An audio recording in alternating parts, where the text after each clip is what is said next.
charity. This is something we just have to do. And in fact, if you really care about causes that need help and making sure the absolute river of money that Americans and other people around the world give to charitable causes, which is an amazing thing, we want to make sure those all get funneled to good people. And that means we have to have discernment to sort out the bad ones. And when we find a bad one, they need to do exactly what they did here: punish them to the fullest extent of the law, and make sure folks know that this is unacceptable in our society. Because it ought to be. Cancer is a wicked, horrible thing. We don't need people faking it. There's plenty of people out there that need the help for real. More Hertel right after this.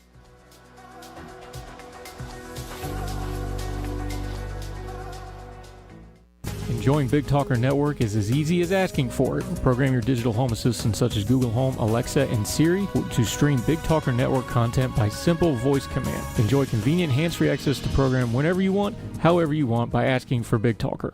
My husband had a gun. Him and his friends would go shooting. The ammunition, unfortunately, was not stored separately. In a million years, we never thought that Emily could. There's a hole in our family that can never, ever be filled. 63 Americans a day die by gun suicide. With safe gun storage, we can give our loved ones a second chance at life. Learn more at endfamilyfire.org. Brought to you by Brady and the Ad Council. We're the Goo Goo Dolls. We're fortunate that our daughters have what they need to grow and learn. But that isn't the case for nearly 13 million kids in the U.S. that struggle with hunger. Childhood hunger is a heartbreaking reality that Feeding America is working to change. Each year, the Feeding America network of food banks rescues billions of pounds of good food that would have gone to waste and provides it to families and children in need. You can help kids in need in your community by visiting feedingamerica.org. Brought to you by Feeding America and the Ad Council. I am State Farm Agent Rob Renz, and I want to help you get to a better place. Visit us online at ilminsurance.com. That's ilminsurance.com. Like a good neighbor, State Farm is there. Adopt US Kids presents What to Expect When You're Expecting a Teenager. Learning the lingo. GOAT, G-O-A-T, acronym, stands for Greatest of All Time. As in, spaghetti sandwiches for dinner? They're my fave. Dad, you're the GOAT. You don't have to speak teen to be a perfect parent. Thousands of teens in foster care will love you just the same. Visit adoptuskids.org. Brought to you by the U.S. Department of Health and Human Services, Adopt U.S. Kids, and the Ad Council.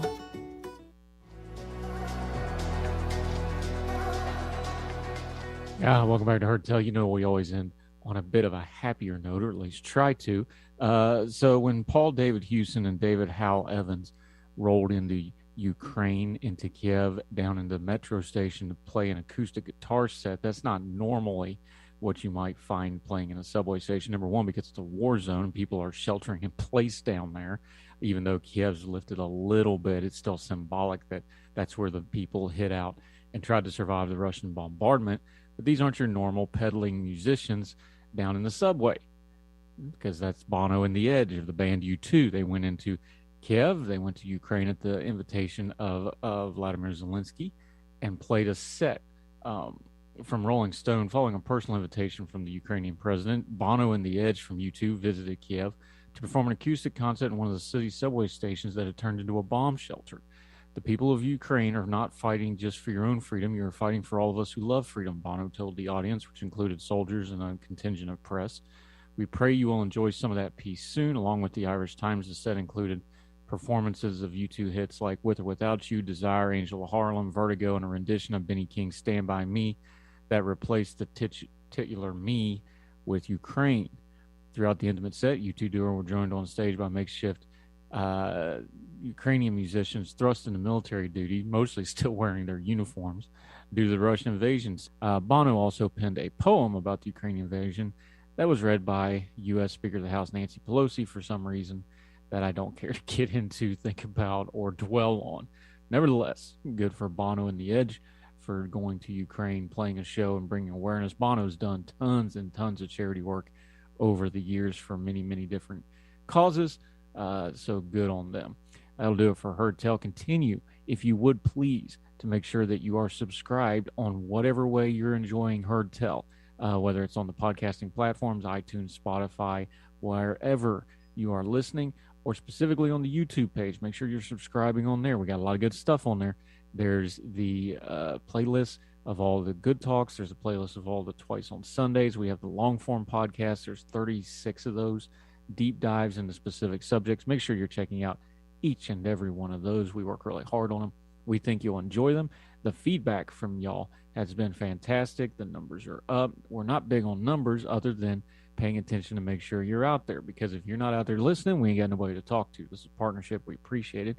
Furthermore, you have a good say in what we talk about here on Heard Tell. Reach out, heardtellshow@gmail.com. Send us an email. Keep your bearing. Be nice about it. Or if you don't want to be nice, send us the hate mail. Might even read that. Might make it on the show. You never know. Also, Heard Tell Show at the Twitter if you want to reach out that way and or keep track of what's going on. Twitter account's a great way to keep up as well, because we post all the new postings for the YouTube and the podcast pages there, along with the links and what such there. So until we talk to you again, we hope you're well. We hope you're well fed. And wherever you and yours are, we'll see you again soon. Right back here on Heard Tell. All the music on Heard Tell is provided under a Creative Content license from monstercat.com. Bringing you the best local talk radio shows, Wilmington's Big Talker 106.7 FM, WFBT, Carolina Beach.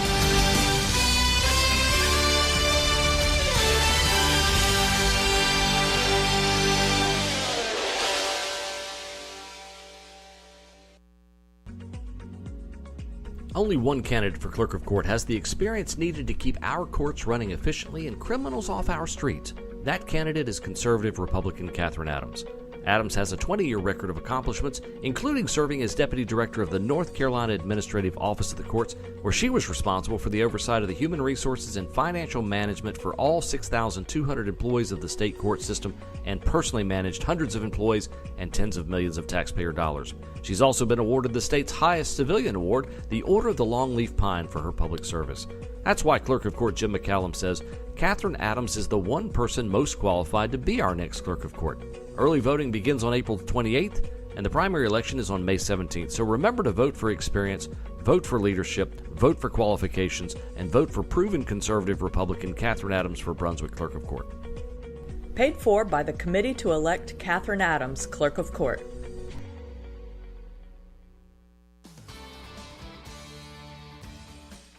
Hello, I'm Matt Bennett with WWAY News. Wilmington police are investigating after a shooting left one person dead and another in critical condition. Police responded to a shots fired call around 10 o'clock Saturday morning at an apartment in the 700 block of Galley Lane. One woman died on the scene, and a man was taken to New Hanover Regional Medical Center with life-threatening injuries. Authorities say the shooting was an isolated incident and there is no danger to the public. And the search continues for a missing person after a kayak flipped yesterday in Lake Waccamaw. The Columbus County Sheriff's Office says a call came in just before 1 o'clock Sunday afternoon that 3 people were kayaking on the lake when a kayak flipped over. 2 of the 3 were rescued. A Bladen County woman has been sentenced for her role in helping a doctor operate an alleged pill mill in Columbus County. According to the Department of Justice, 57-year-old Tammy Lynn Thompson was sentenced to 5 years in prison.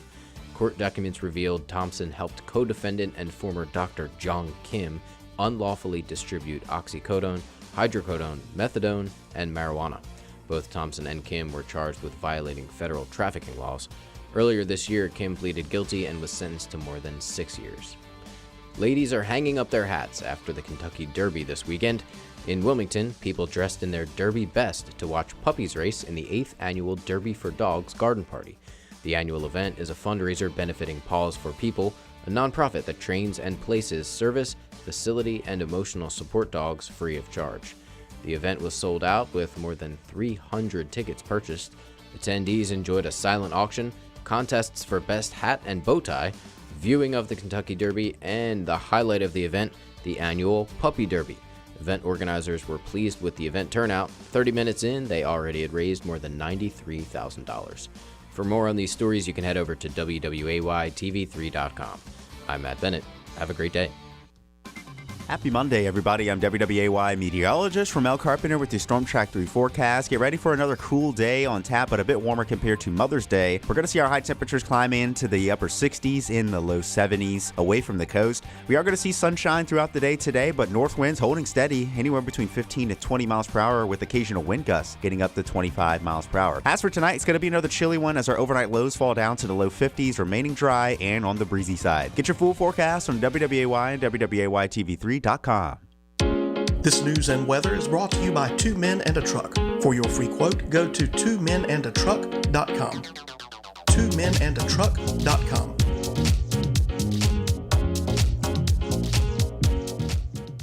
Hey everyone, Ben Hawkins here with Cross Country Mortgage. Rates are still at historic lows, and there has never been a better time to purchase your dream home or refinance your existing. With over 300 loan products including conventional, FHA, VA, USDA, renovation, and jumbo, we are certain we have the right loan product for you and your family. Call me today to be pre-qualified to make the offer on your next dream home.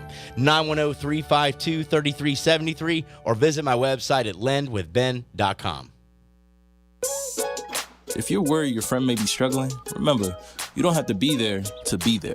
You can say, how are you, or get a fake tattoo. You can ask with an app if it works for you. You could chat on the game, kick off your flip-flops. You can ask on your couch while you binge watch. Whatever gets you talking. Reach out to a friend about their mental health. Learn how you can help at seizetheawkward.org. Brought to you by the Ad Council, American Foundation for Suicide Prevention, and the Jed Foundation.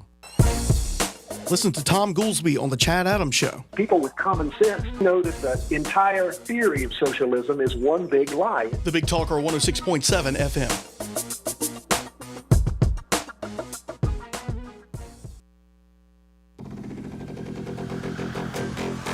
Hey, welcome back, ladies, boys and girls, ladies and gentlemen. And, of course, the adolescents of all ages. Welcome back to the Asylum, your refuge in a world gone mad, right here on the Big Talker Network. Oh, yeah, we got well, it's a Monday, isn't it? Oh, yeah. Oh, hang on. Yeah, you're dead. Nice. Hey, welcome back to the garage. The Asylum, your refuge. Yeah, the lock on the door is frozen over this morning. I mean, I don't know who else woke up and wondered what happened to the heat. It's like, holy cow. I thought we was moving headlong into spring now that it's May, and no. Surprise. A little reminder of the chill that stays with us from the winter. It's 50 degrees right now, and when I woke up and started doing work on this here radio station, oh yeah, it was a lot colder, like 45. And couldn't get to my coffee right away. That was, Y'all understand how that goes. I bet you do. Anyway. Thanks for tuning in. Big Talker Network. The Big Talker Live. BigTalker.live. Yes, you want to go to the website. New things coming and developing, of course. The most notable at the moment would be the Android and iOS app. It's just amazing. Absolutely amazing. Go get it. There's a link on there for the email on our website. Please send us any compliments, questions, comments, concerns, or critiques. We can't improve without you. As Andrew was saying at the end of his show, something about numbers. I don't know how that works. That's as much of a nerd as I am. Looking for that stuff just does not appeal to me. It really doesn't. My concentration is the nerdle. Well, not the nerdles like the ones that are floating around the planet, but the nerd stuff, the nerdy, geeky stuff. Like last night, I spent several hours reprogramming most of the week, cleaning up some of the stale material, and replacing it for now with the Voice in the Pen, the singer-songwriter cooperative I'm a part of. Not that I'm a prolific songwriter myself, but certainly any song that I have ever enjoyed tapping my toes to or singing along with started out as somebody's singer-songwriter, right? I mean, not everybody got to be, never mind. In a number of ways, your celebrities beget a celebrity who don't have to do anything and end up becoming the actress or actor or performer, just like mommy and daddy. And it's not like they really went to a public school and had to do, toilet squirrelies and live a normal life like the rest of us. No, they were already, their birth certificate was written on a record contract, okay? So,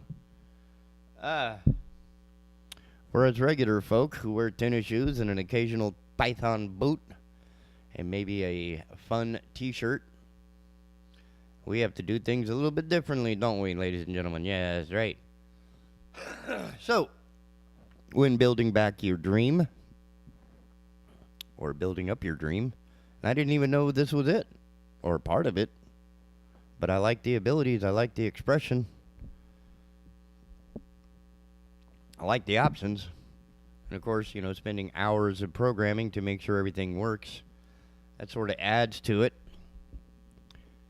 And as I mentioned, I'm not getting any younger, and ran across a story sent to me by my friend Keith Conrad. You should go check out his side stack. The guy's a little off his rocker, and I appreciate that more than you can realize. Found a story out of Boston. Centenarian, if you don't know this term.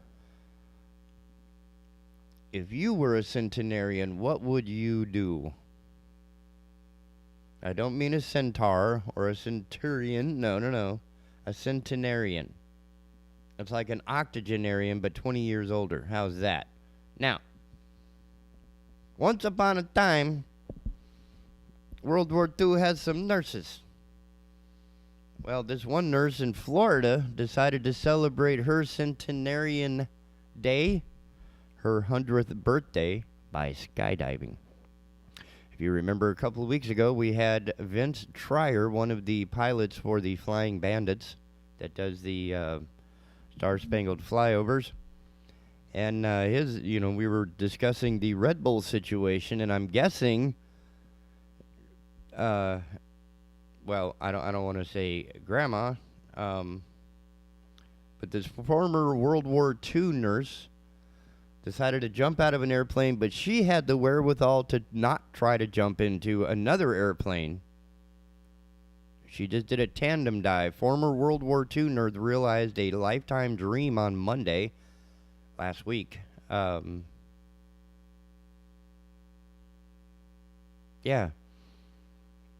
Skydiving from a plane flying over Florida's East Coast near her hometown. And Raymond Sullivan of Sebastian has had quite a life. Oh, Ramon, I don't think I pronounced that correctly. She recently celebrated her 100th birthday. I had never done it, and I've done a lot of things in 100 years, so I thought I must do it while I can, Sullivan told the television station. It is scary. I would say it is. Sullivan's milestone jump was filmed by Skydive Sebastian.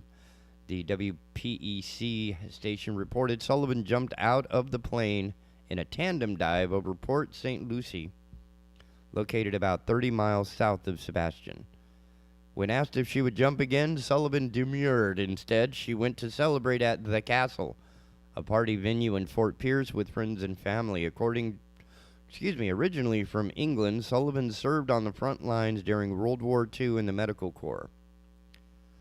Sullivan's jump is noteworthy, but it is not a world record. According to Guinness, the oldest woman to perform a tandem jump was Catherine Kitty Hodges, who was 103 years, 129 days old when she jumped from a plane in Snohomish, Washington, back in August of 2019.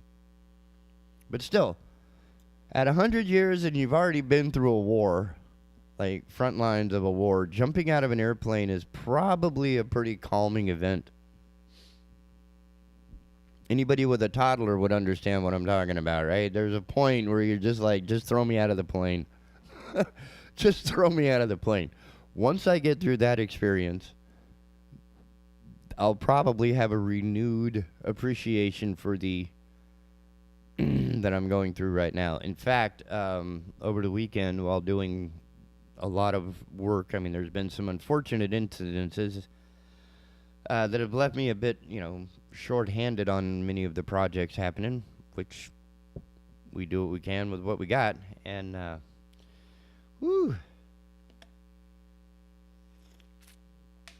makes it difficult to concentrate on any one thing or another. So, my apologies for being a bit scatterbrained. But yeah, I've done the pop and hop in the little compound where they got the wooden deal and they have a static line, and it basically gives you the top part and the bottom part of the experience of skydiving. Right? You stand up on top of this thing knowing you're going to break your neck if you jump. And then you jump, and this mock parachute thing sort of like gives you that yank in the air as you would get. And then, of course, when you hit the ground, you're hitting the ground about as hard as you would if you had a parachute on. Whoa, you need good ankles for that one. So Miss Sullivan definitely living the big life. And later we're going to have a story that we should wait for all the parents to get their kids into the school before I pop that one open, because it is hilarious. And questionable in a lot of ways. But I think that's what leads to the whole thing, because if it's too good to be true, you should just sign up. Just sign up, just in case it is. That it is, true.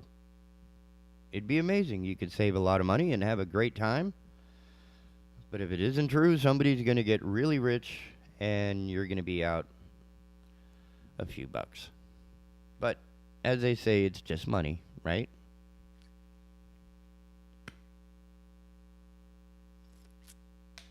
It depends on who the money's for, what it's for, and what you're doing for it. Anyway.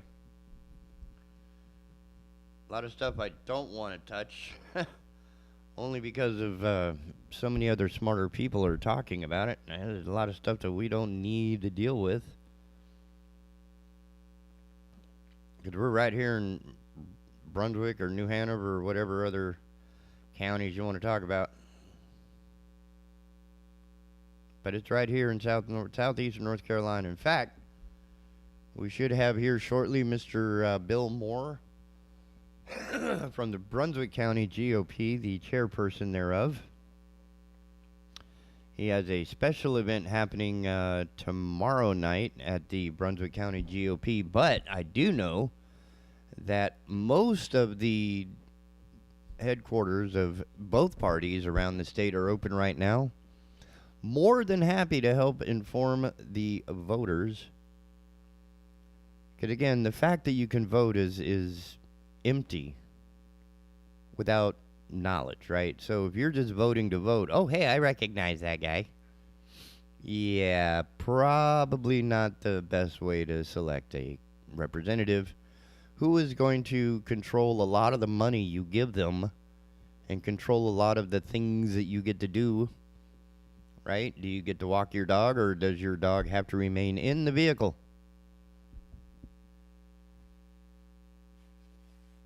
Then you have other situations like the town council people who are going to determine how much of your income is required to pay for parking. Yeah.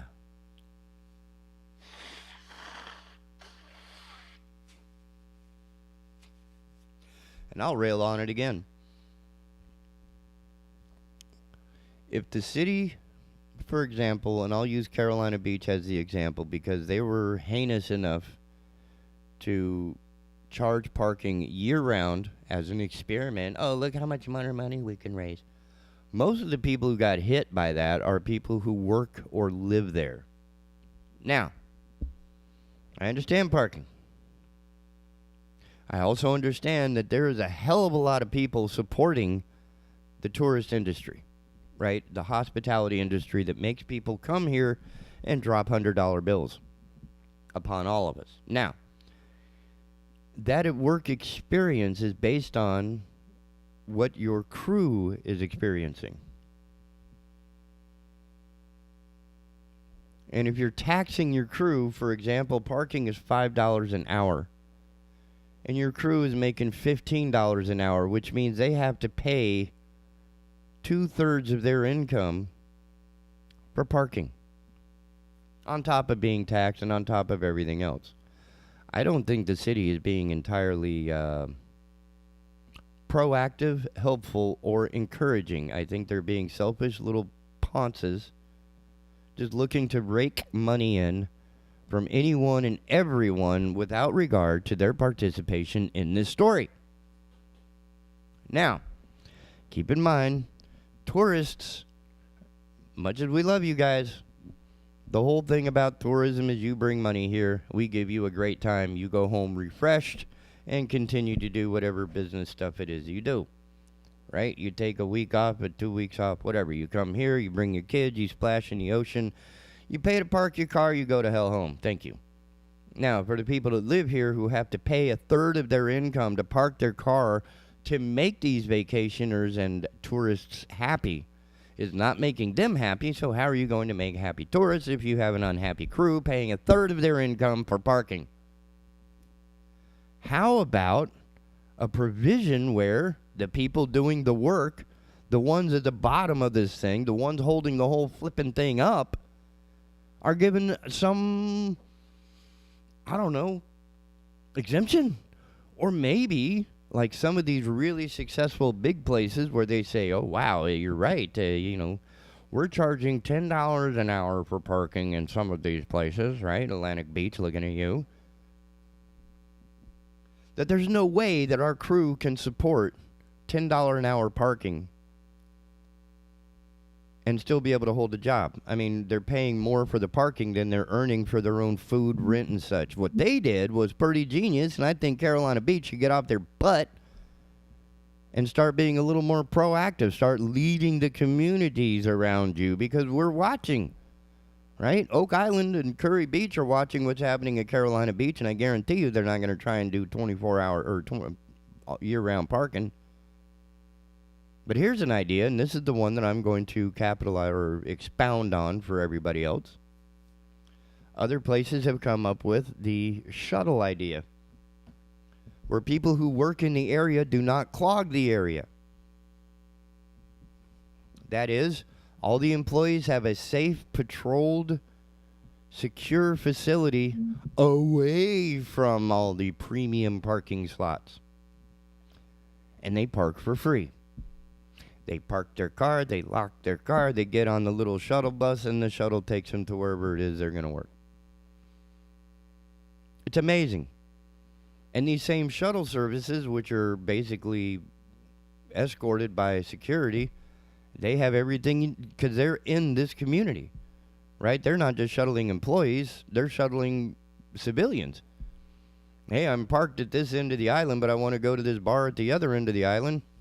You got this little shuttle service. It's not, it's not the exact same one, but the same personnel can use all this.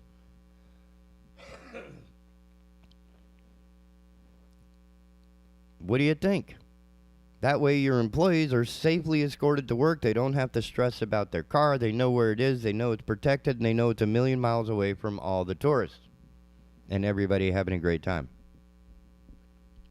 And it allows them to bring their family and shuttle them on the days that they're not working. It's sort of like a bonus, right? I work at this restaurant year-round, but I never get to enjoy the beach that it's attached to. Now you can, right? You got your little island employee card, and it's all kinds of cool. And the other thing Carolina Beach needs to figure the hell out really, really quick is who's parking where. I mean, some of the people that I've spoken to who are from here and they're from North Carolina. They come here to visit, and they're like, I don't know what happened, but I ended up paying twice to park at the same spot because the parking pass I bought before I came here doesn't apply to the parking place the parking lot I was in. So I had to buy another parking pass to park close to the building that I was in because nobody mentioned anywhere along the way that there are 3, count them, 1, 2, 3 different parking situations, parking companies, parking management relationships between the lot owners and the people paying. All right? And they still haven't done a damn thing to straighten up how that parking works out.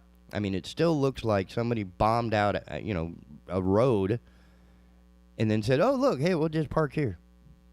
There are still bricks and nails and screws and wood just hanging out in that part. It's ghetto land. But they want you to pay premium parking prices for it, even if you work there. So if you want to have, a conversation about bad people in your backyard, you can start with a town council that's just looking to grift the entire community, those within and without. And I think that kind of misses the mark and makes it more difficult for some people to, if our entire economy is based, a majority of our economy is based on tourism, how are you going to make people happy if the people making them happy, doing the work, are just being, just roasted for money just to work there? I mean, they're chewing up a third of their income, right? $15 an hour in, they're paying $5 for parking. That is not helping your work base. That's just heinous, I think. I tell you what, we're going to take an early break because we have a special guest coming up here soon. And we'll be right back after these words, messages, and some news.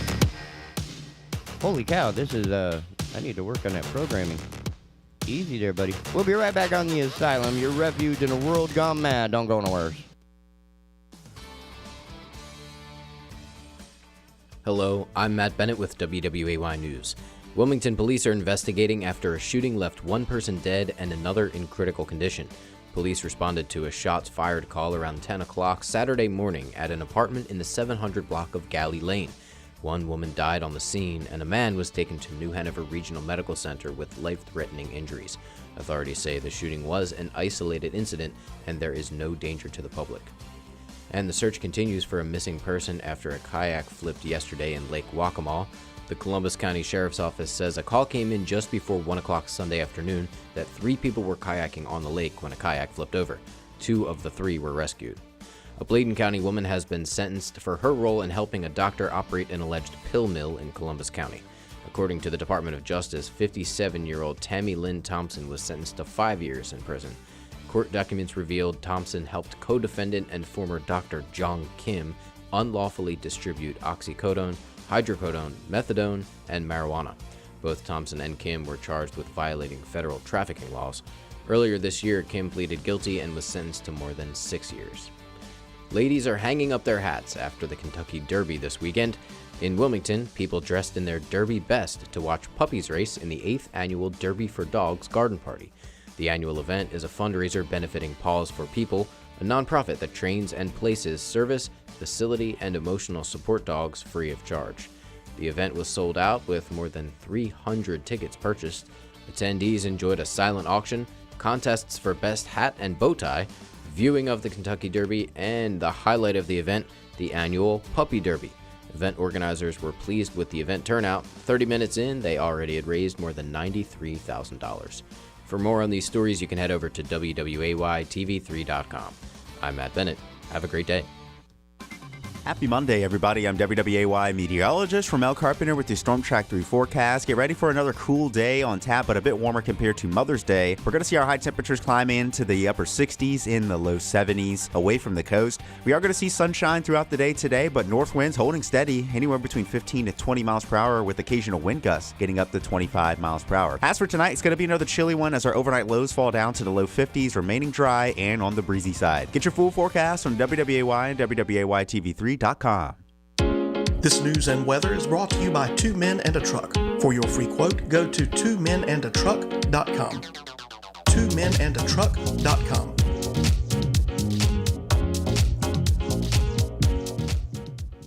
The Wilmington Cape Fear Home Builders Association serves as the advocate for the building industry, advancing professionalism and promoting community involvement. We are a positive force for responsible growth while protecting property rights and the privilege of home ownership. 3 out of every 5 jobs is touched in some manner by construction in our region. Growth generates jobs, maintains our property values, and builds and updates our infrastructure. Join us Friday mornings for the Construction Connection with the Wilmington Cape Fear Home Builders Association and the Big Talker FM.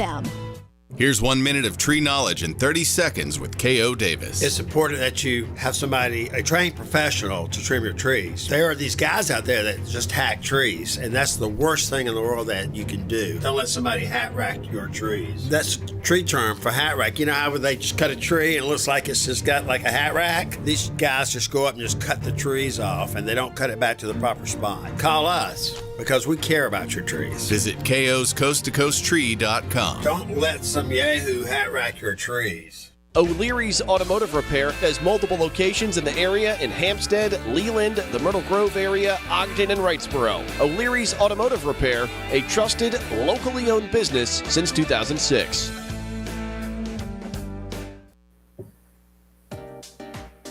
Hey, ladies and gentlemen, welcome back to the Asylum right here on the Big Talker, bigtalker.live. Please visit the website, download the app for Android and iOS devices. And as promised, we have a special guest with us, Mr. Bill Moore, chairperson of the GOP, the Brunswick County GOP. I still don't understand all of the politics involved, but he's here to help us with the one thing. Whoops. I have the wrong name on there. I don't know why I misspelled your name as my best friend's name, but oh well, I will fix that in a moment. It is Bill Moore. I've been called lots of names in my career, and I answer to most of them, except I answer to my wife every time. Well, welcome back to the show. I understand you have some exciting information about, well, there's two things happening so far that I understand. Tomorrow night's event, as well as the entire Frank Zappa vibe y'all have going on, getting people to vote. Yeah, that's true.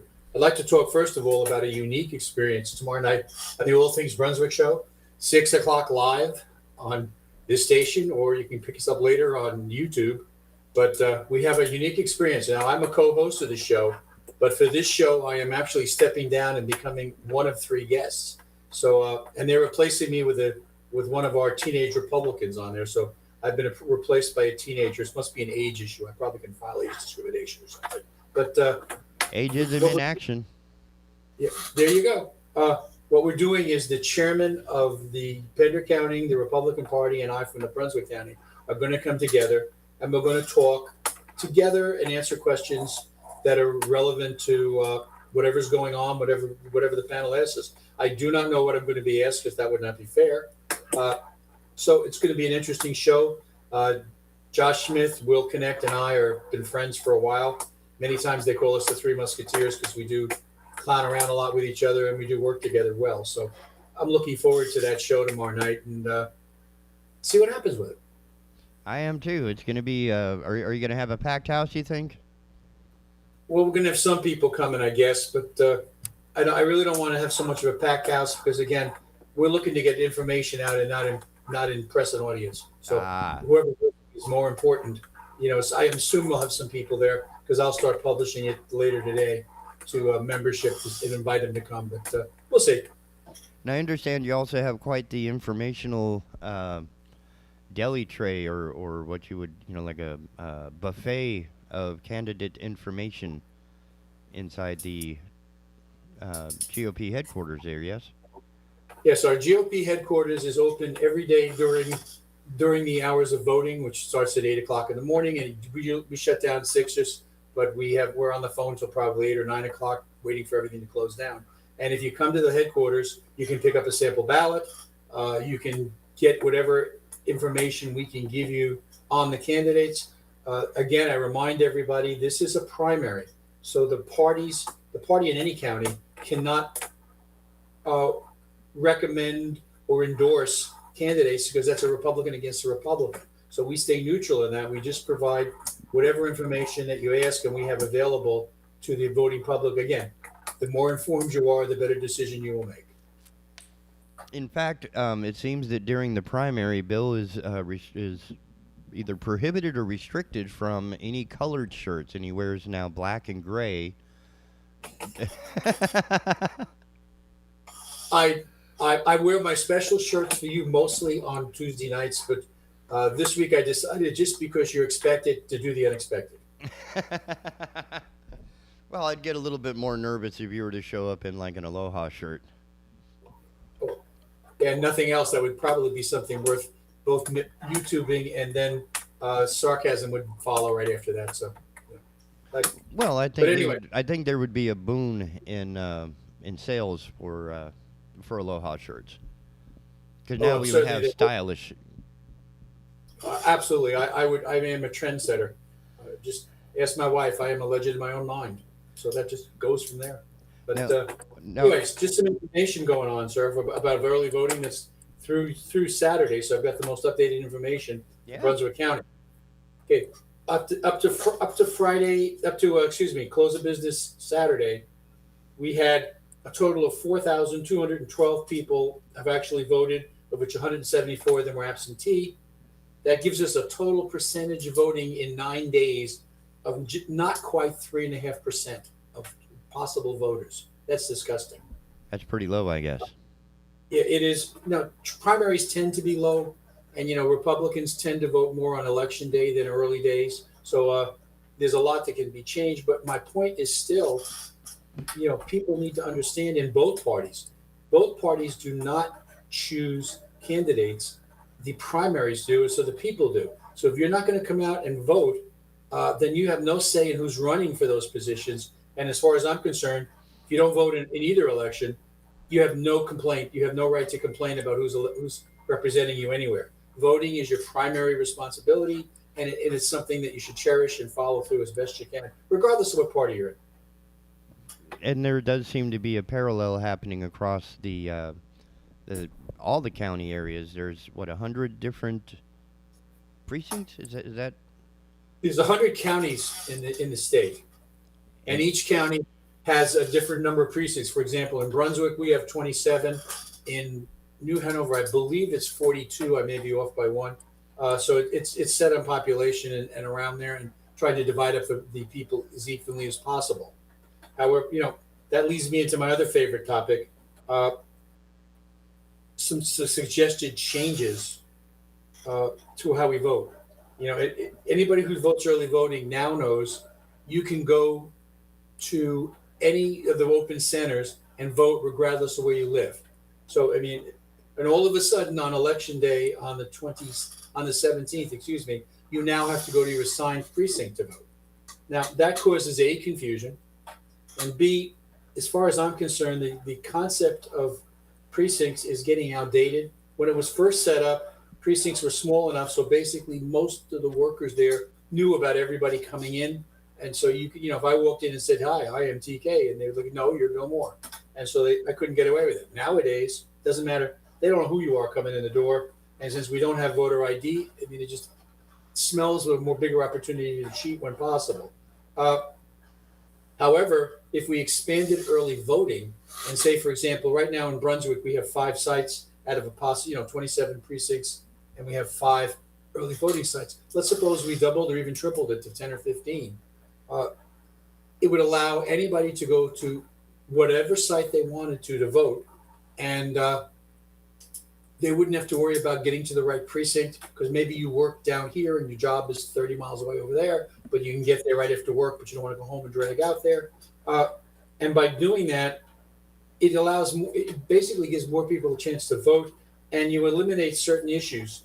Like I said, you have to be at the right precinct. Beyond that, you can look at early voting and you can say, we're saving money too. If you look at it, because right now we're paying to open 27 centers in Brunswick. If we cut it back to 15, say, it would be more efficient, and we would save some dollars running the show. Now, again, question is going to be, well, what stops me from voting at one place and running to the next and voting everywhere? Well, that's an easy answer. Our computers are all hooked up only to cover people voting, not ballots. But so every half hour, the computers automatically update to a central bank, and they send back the information to each of the centers that tell you who's voted. So you'll know every half hour whoever voted where. And I think that this would solve a lot of issues and maybe turn out more voters. So that's just an idea which I don't think will happen, but I would love to see it pass. That, I don't know if I understand enough of it yet, but it does seem, for me, old school standard. They send me the little card I verify the information and take it to the address listed on the back, which is 4 blocks away. Oh yeah, and that would work, except you've now had, in our case, we have everybody has 17 days of early voting. Go where you want to go. So let's say at my house, I've already voted. My wife has not. She just knows, and I'll tell you, I voted at Leland Cultural Arts Center, which was a center for early voting, and suddenly she decides, oh, I'll go over there. Well, if it's on election day, she has to go someplace else. She has to go to Brunswick Forest Center because that's where she's assigned. So there's a small percentage of people that show up at the wrong spot, and they have to go back to their other site. And I cannot tell you, because no records are available, how many say, the hell with it, I'm not going to vote. I have a comment here from a viewer. Sam Roberts chimes in with, "We voted in voter ID, and we need to use it." Can't agree more. You're 100% right on that. And the problem is the courts. And you're going to get back to one of my favorite topics. If we do not change the judges, put the judges in we need, we're going to continue, no matter what laws we pass, they're going to be knocked down by activist judges. Now, I will tell you again, this is the Republican Party chairman. There are currently on our North Carolina Supreme Court, North Carolina State Supreme Court, we have 7 judges, of which 4 are Democrat, 3 are Republican.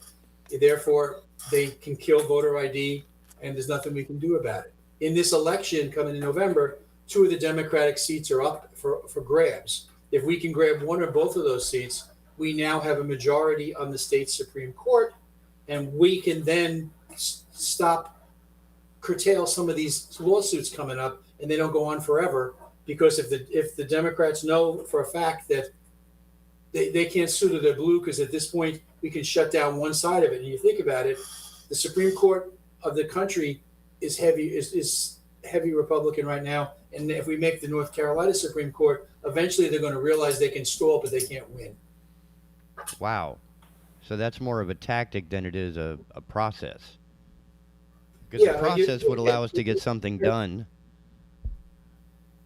If the majority of people, and over 60% of our state, voted a constitutional amendment to authorize early voting, and since then, the Democratic Party and leadership has been in both courts suing time after time after time with different ideas just to tie up the thing to block this from happening. It is the will of the people. Over 60% said to do it, and but because we have activist judges in both, all the way up the line in both cases, they will find the right judge to sue from, get their injunction, and stop it. And then you got to go through the next step. Either the legislature or and our governor won't, because he's on the same side. Has to go through. You have to go get an injunction to stop the injunction that stopped everything. Then you got to go back to court and win. They can draw this on forever. But if they know sooner or later, and they're going to get to the state Supreme Court, and it's a Republican heavy, those judges think twice, because they don't being overturned, and that's what will happen.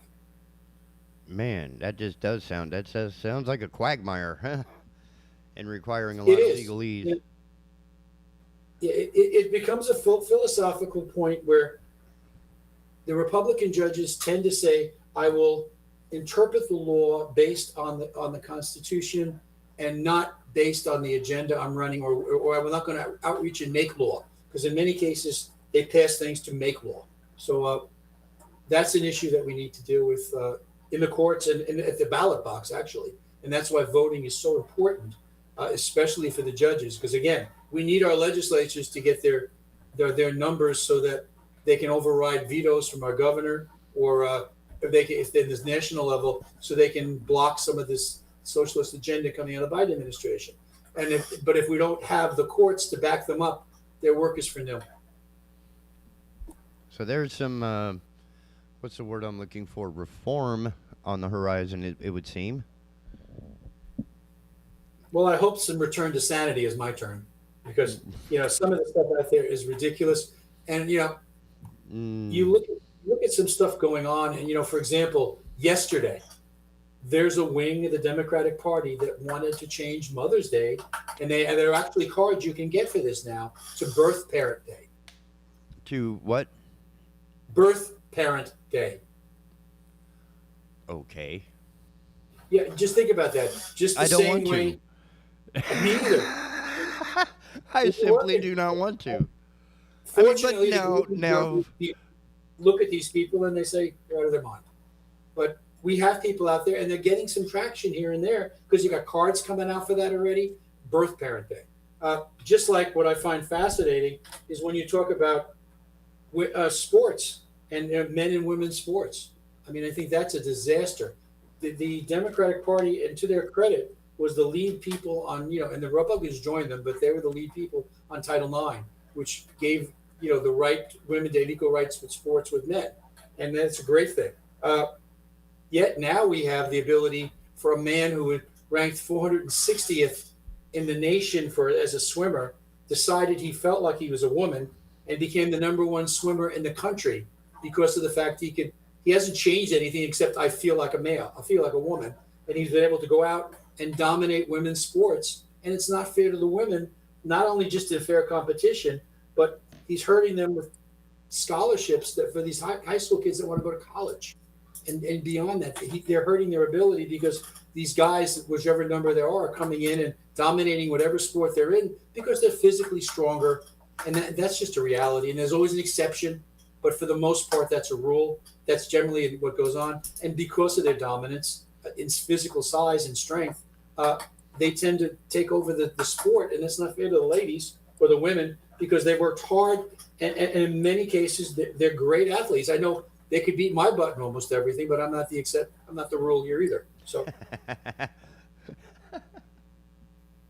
I'm honest. That's what we're missing right there is the honesty. Is like, look, know your limits, know your lane, and just be happy with being alive. I don't know. That's why I do it. I shouldn't even be doing the morning show, for goodness sake. Oh, yeah, you could. You do a nice job, and I enjoy coming on and talking with you. I mean, it is a lot of fun, and I love working with the headquarters down there, with the crew that's down there, because there's such a concerted, focused effort on that task, on because a lot of times you might go into a place that's a nonprofit of some sort, and it doesn't seem to be as focused, energized, or intent on a particular, in this case, topic like the early voting and the voter turnout for early voting, as well as for the primary, in keeping track of it. Not a lot of people are doing that. And I would also, talking on that, just to give you some more information on that, what's interesting in our county is the voter turnout by party. About of the 4,200 round figure voters, almost 2,000 of them are Republicans. About 1,100 round figures are Democrats, and unaffiliated are about almost 1,200. Of that, which is interesting, the unaffiliated voters, when they come in to vote on a primary, they can ask for either a Democratic or Republican ballot by law, and they're asking for a Republican ballot by an average of 2-1, and that's a good sign. So they're trying to help cull the field, because there does seem to be a number of candidates in the Republican races around the state. Yeah, well, the biggest one is the U.S. Senate seat, where there are 14 Republicans, and on the Democratic side, there are 11 Democrats running for the right to face each other in the November election. That's 25 people in the mix. Yeah. Sorry? That's 25 people, 14 Republicans, 11 Democrats, all going for one musical chair. Right, exactly right. And the problem with that... Are any of these people qualified? Some of them are. I know on the Republican side, the top 4 or 5 are qualified. The rest of them are, they say the right things, but they're just unknowns. On the Democratic side, I believe that 1 or 2 of them have political experience. One's a reality star. Well, yeah, that's true. And one's a former justice on the Democratic side of the Supreme Court. One's a state senator. So the numbers are there. The question is, what bothers me is because the way the law works. Let's take the Republican side with 14 people running. You only need to get 30% plus 1 to win the primary. Wow. Or now, what is runoff? Runoff's only if nobody gets the 30% plus one. Oh. So if, for example, right now, Ted that- Budd is leading the pack because he's Trump endorsed, and I'm not endorsing. I'm just talking issues. And right now, if he gets 30% plus one, he wins the nomination. If he gets to 29% as the highest number, then they take the top 2 or 3 and they do a runoff later in probably July between those two. But if you get 30% plus one, you get the nomination in a large field, in a field of more than 2. And that's got to be massive. I mean, if you have 14, then I'm going to round it down to 10. If everybody voted equally, it'd be 10% each. So to get a 30% lead means everybody else has to lose 10% for that to happen. Well, 7% for that one candidate to get 30% plus one. Yeah, well, I mean, there are some that's running a wide gap. Yeah, you're going to end up with people getting 1 or 2%, and then you're probably going to get the top 3 or 4 will split 80% of that vote. My guess would be, and then as long as one gets 30% plus one, they will become the winner. Okay, now I think Sam is referring to our discussion a little earlier on voter ID. His question is, so other than voting primaries and general elections, what can we as the public do? Do calls to our elected officials work?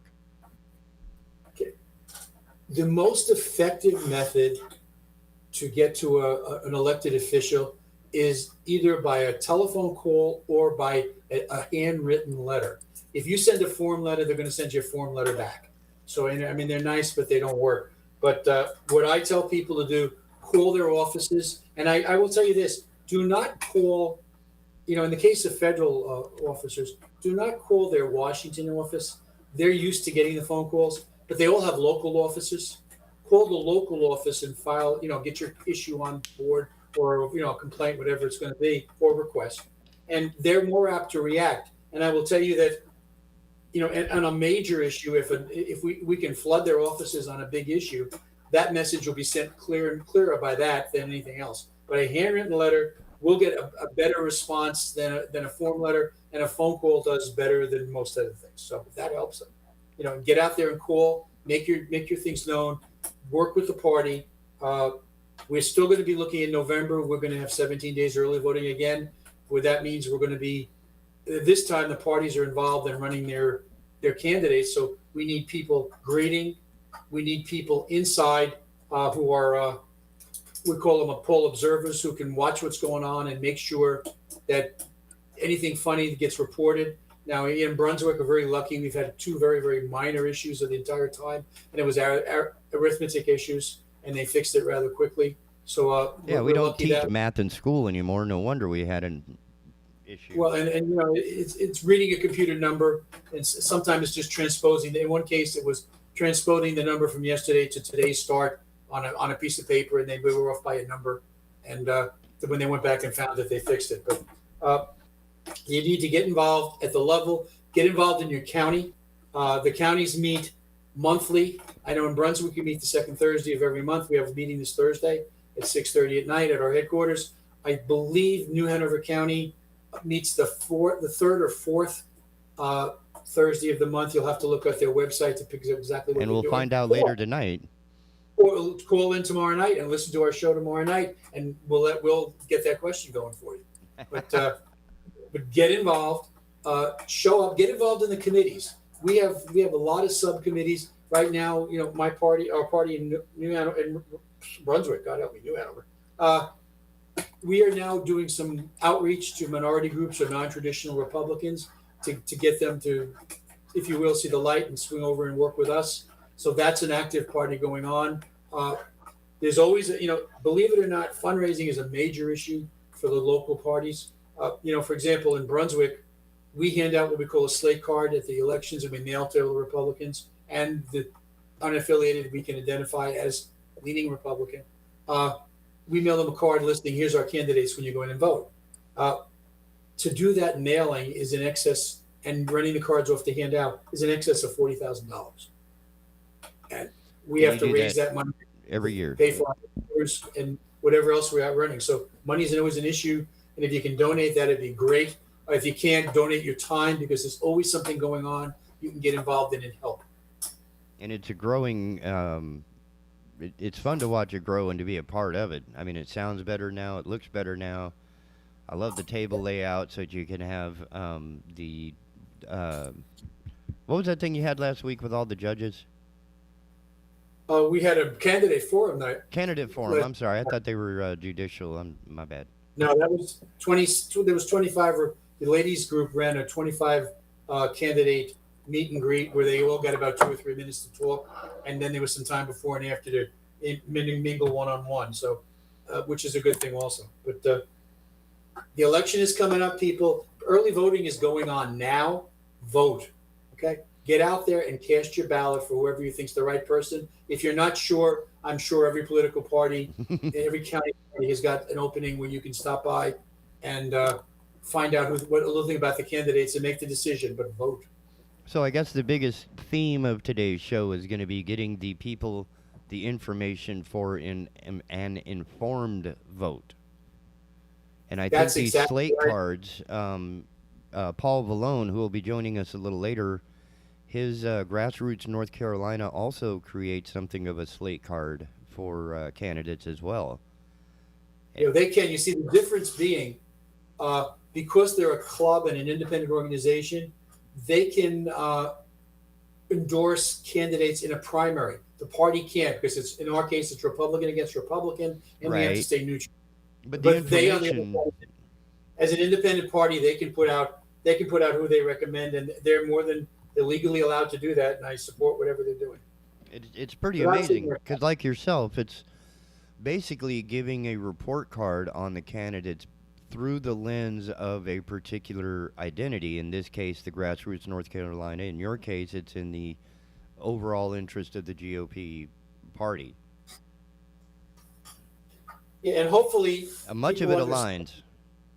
Yeah, hopefully we understand that at some point these lines intersect, because there's still a reality that once the primary is over on either party, that party needs to unite behind whichever people win the election or win the primaries, so we can get together and win the November election. So during primary time, sure, if there's an independent group out there that's conservative Republican, endorse who you think is the right person to win, and you have every right to do that. But if you turn around because your person didn't get the endorsement and you sit it out, you're just guaranteeing a win for the other side. Good point. Thank you for that. Cause that's sort of what was formulating in my head, is like, what does the guy do? Take his ball and go home when he's defeated, or does he stand up and say, all right, fair enough, now that this is our man, we're going to pin a, There's a reality, TK. I've already voted, and obviously I've made my choices for who I'd like to see. And the reality is not everybody I supported will win.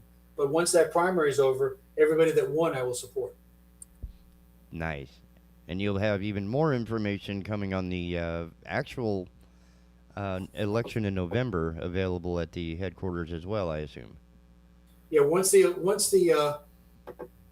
get through the primary, by November, we'll gear up to open up the headquarters 3 or 4 days a week. And then when we get into early voting, six days a week, and run it right through the election. But the information will be there. I would think that our candidates need a couple of days to relax after a grueling run. I was going to say, you going to take a day off or just keep running? Probably some will do both. But, you need to understand that for our primaries, it was supposed to have been in March, to the state Supreme Court pushed it out 2 extra months. So that put a real hit on their finances on both sides, because both sides have primaries going on. And there's less money available to run in the November election because they've had 2 extra months they've had to campaign in the primary. So the extended times hurts the candidates both for being tired and also financially. And then the parties have a shorter time to get together and make it happen. That's why we're here. That's why you're there. That's why we're doing this. Well, we're hitting the top of the hour. Bill, I look forward to seeing you tomorrow, and I thank you so much for your time this morning. And I'm looking forward to seeing you next week and talking to you, too. It's going to be fun, and we got more coming because by then we will be even closer to the primary. It'll be closed by then, right? On the 16th? Next, there will be no early voting left. It'll only be primary day, which will be that Tuesday. That Tuesday. Oh, man. A lot to look forward to. Okay. Talk to you again, my friend. Talk to you soon. Thanks so much, man. And ladies and gentlemen, with that in mind, we're going to be right back with some more of the Asylum, Your Refuge in a World Gone Mad. So don't go nowhere. We'll be right back on the Big Talker Network. Keeping Holden Beach informed. The Big Talker 106.7 FM WFBT, Carolina Beach.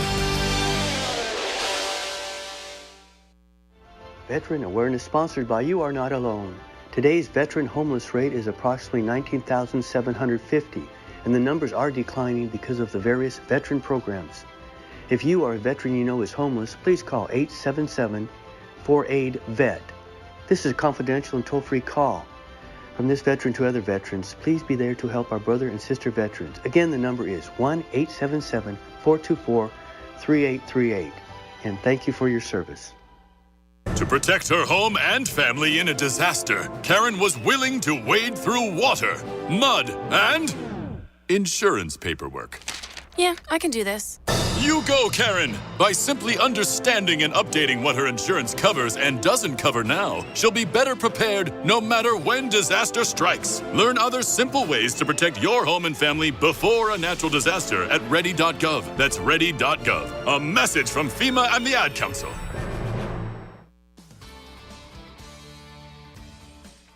Hello, I'm Matt Bennett with WWAY News. Wilmington police are investigating after a shooting left one person dead and another in critical condition. Police responded to a shots fired call around 10 o'clock Saturday morning at an apartment in the 700 block of Galley Lane. One woman died on the scene, and a man was taken to New Hanover Regional Medical Center with life-threatening injuries. Authorities say the shooting was an isolated incident and there is no danger to the public.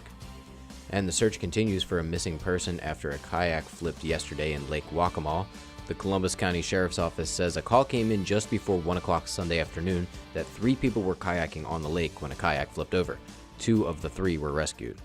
A Bladen County woman has been sentenced for her role in helping a doctor operate an alleged pill mill in Columbus County.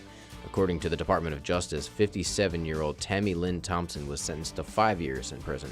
Court documents revealed Thompson helped co-defendant and former Dr. Jong Kim unlawfully distribute oxycodone, hydrocodone, methadone, and marijuana. Both Thompson and Kim were charged with violating federal trafficking laws. Earlier this year, Kim pleaded guilty and was sentenced to more than 6 years. Ladies are hanging up their hats after the Kentucky Derby this weekend. In Wilmington, people dressed in their Derby best to watch puppies race in the 8th annual Derby for Dogs garden party. The annual event is a fundraiser benefiting Paws for People, a nonprofit that trains and places service, facility, and emotional support dogs free of charge. The event was sold out with more than 300 tickets purchased. Attendees enjoyed a silent auction, contests for best hat and bow tie, viewing of the Kentucky Derby, and the highlight of the event, the annual Puppy Derby. Event organizers were pleased with the event turnout. 30 minutes in, they already had raised more than $93,000. For more on these stories, you can head over to WWAYTV3.com. I'm Matt Bennett. Have a great day. Happy Monday, everybody. I'm WWAY meteorologist Ramel Carpenter with the Storm Track 3 forecast. Get ready for another cool day on tap, but a bit warmer compared to Mother's Day. We're going to see our high temperatures climb into the upper 60s, in the low 70s, away from the coast. We are going to see sunshine throughout the day today, but north winds holding steady, anywhere between 15 to 20 miles per hour, with occasional wind gusts getting up to 25 miles per hour. As for tonight, it's going to be another chilly one as our overnight lows fall down to the low 50s, remaining dry and on the breezy side. Get your full forecast on WWAY and WWAYTV3.com.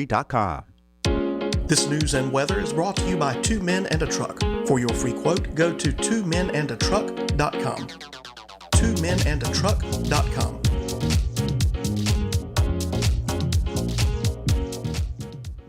Teachers and parents, The North Carolina Symphony is here to support you as you carry on the education of your children and students. Take your kids on a free virtual field trip to the Symphony with a virtual education concert and companion student book. Go on a virtual journey to learn what makes music music, with music by William Grant Still, Beethoven, Brahms, and more. Access the free video and student book with password 1932 at ncsymphony.org/virtual. One Love Tennis started in 2013 to give back to young boys and girls. We now go through 460 kids a week that are learning about life skills, learning to succeed in life through academics and tennis. Putting those two together, if you do them well, you can write your own ticket. To get involved in this program, go to our website, one-love-tennis.org.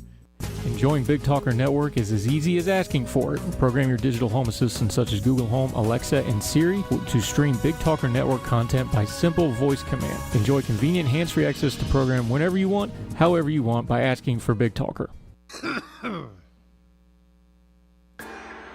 Oh, yeah. Welcome back to the Asylum, your refuge in a world gone mad. I wanted to add one more thing to the last segment. If you really want to get in front of your representatives, volunteering at the various headquarters where they host events where your representative will be will go a long way to the credibility of getting the audience. I will say that.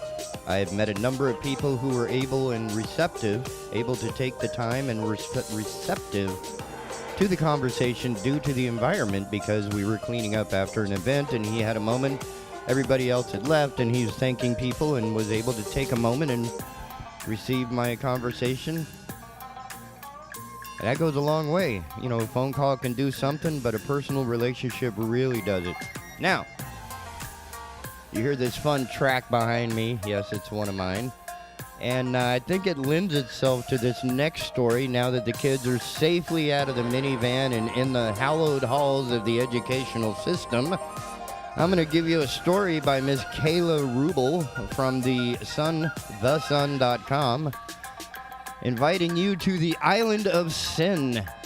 Inside Shock Sex Island retreat that lets depraved guests have unlimited trysts with 100 prostitutes without condoms. Yes, ladies and gentlemen, the ultimate vacation. Dozens of depraved guests will flock to Nevada, like any other time, over 4th of July weekend for a raunchy sex island vacation complete with 100 prostitutes. Yep. Oh, this is amazing. For $4,500 each, what a deal. The 50 guests will be guaranteed 2 hookers a day and the option to swap prostitute with other sexcationers with no condoms required. Ladies, gentlemen, I am not making this up. Let's see, the shocking Sex Island experience will take place at a secret location just a helicopter ride away from Las Vegas, Nevada, according to the event's website. The weekend offers unlimited sex, meals, alcohol, and motel rooms with air conditioning and Wi-Fi, desserts, and more, the website says. Apparently, HIV and STD testing is offered on site so that the holiday makers can have sex condom-free. The company says all the sex workers on site for the trip are tested as well. Beyond sex, guests can also go horseback riding, toy around on ATVs, or attend a holographic concert. For anyone excited by this description, however, there's a pretty big catch. Sex Island is a scam. That's right, the trip is managed by the Good Girls Company, whose previous Sex Island promises have earned some complaints, according to Scam Detector. A previous event scheduled to take place in Colombia got blowback from the local government. After the controversy, organizers claimed to be moving the event to Trinidad and Tobago, but that one never happened either. But some would-be attendees told Scam Detector they had their trips canceled the day before the vacation was set to begin, after they had already wired the money for the ticket. An excerpt from one of the supposedly scammed customers said, "I paid $4,500 by wire transfer to a bank account in the United States. This is in American dollars while I am from Canada. They sent the golden ticket Really? Yes. They sent the golden ticket by email along with the name of the hotel in Trinidad to stay in, the Hyatt Regency, where the pickup to go to the yacht was. I traveled to Miami to stay overnight and had a flight booked to Trinidad the next day. On the day before the event, I received this email from them. The email from the organizer said the event was canceled for security reasons, but promised a refund was on its way. According to the burned guest, his refund never arrived. Good Girls Company told Scam Detector their event was real, but fake imposters have cropped up using different websites with similar website names. If it's too good to be true, and it's just like slathered in sex, chances are it's a scam. And I'm also willing to bet a donut or two that what's the company name? Good Girls, what was it, Good Girls Experience? Good Girls Company. I'm willing to bet Good Girls Company doesn't have a female in it at all. Right? That just, man. And the pictures are pretty funny. They're the same type of selfies you would see rich people taking in exotic places anyway. So it's not like they had to stage it. The only difference is a couple of them have these, what was once a t-shirt before it was thrown into the dryer and shrunk to disproportionate sizes. Holy mackerel. But yeah, it seems to have worked at least on one guy. So if they're able to scam 50 guests at even $4,000 a piece, that's what? That's $20,000, $200,000. It's not a bad little scam, right? You're touching in on $250,000 there, especially if you make any money on the hotel arrangements and the helicopter ride out to the yacht or whatever. It's just what, really, ladies and gentlemen. That's where you have a good time.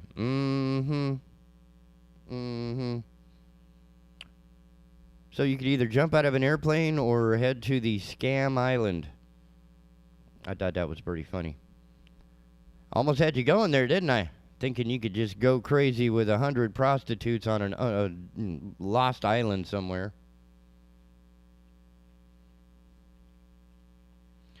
Oh, man.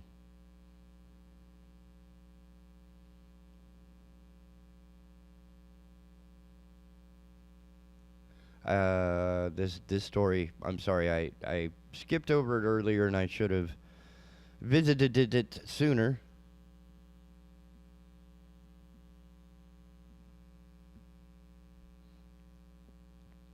It relates to a robbery, or it was a robbery. It was a smash and grab. They smashed into this guy, Edward Jerome Moore Jr., smashed into my studio and stole my cameras, and I was trying to help him get his career started, and man.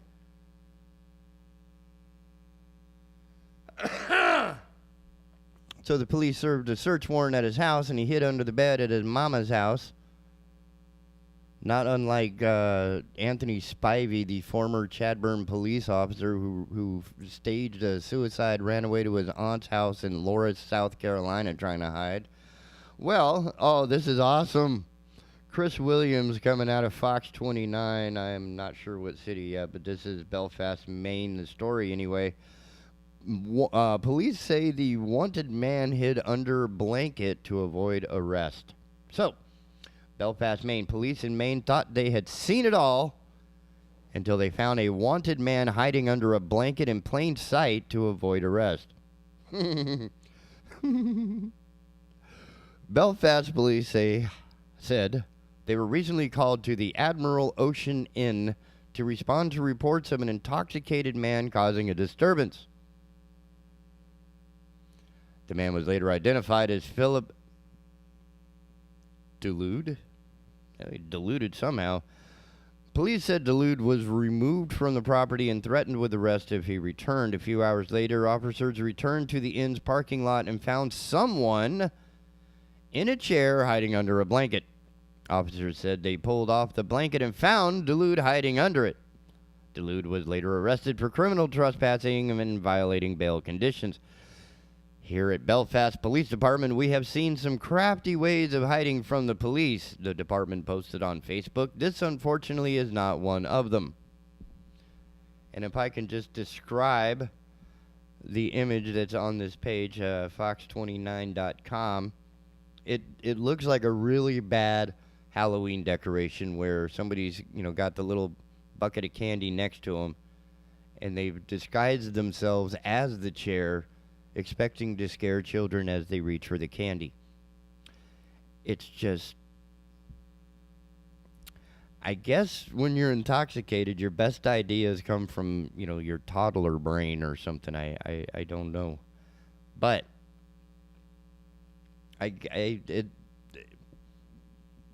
whether you're hiding under a bed at mama's house or on the front porch of the hotel you just got thrown out of, and it's not even really a hotel from what I can tell.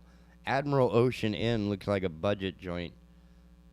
But, definitely not the sex island destination. So maybe he's just a little lost. Could be me.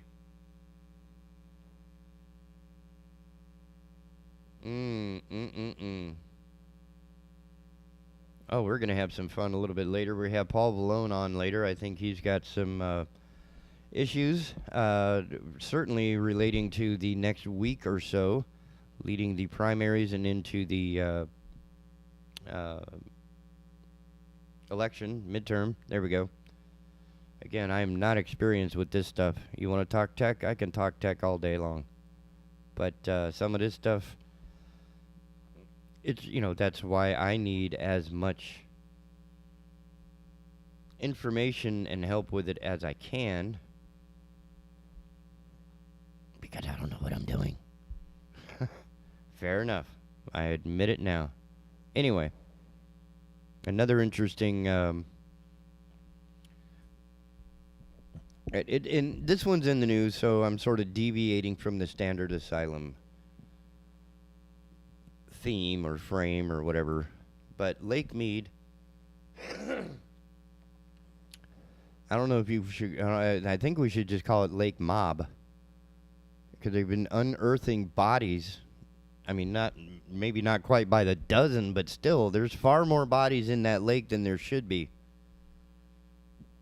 Right? The average bodies per lake is what, 0? The expected or the optimum number of dead bodies per body of water would be 0, I think, right? So we're finding like bodies in a barrel at the and the mafia were like, 40, 50 years ago, they're like, yeah, this lake, yeah, just throw them in there, this lake is gonna be here for 1,000,000 years. Yeah. So now that Lake Mead is down like a third, I mean, if you have not seen pictures of Lake Mead in the last year, month, whatever, you should be terrified. Absolutely terrified. Not just because of the bodies that they're finding, but just from, I mean, I am not a scientist myself, but I do know after growing up in the desert that water does not last long in the open environment, right?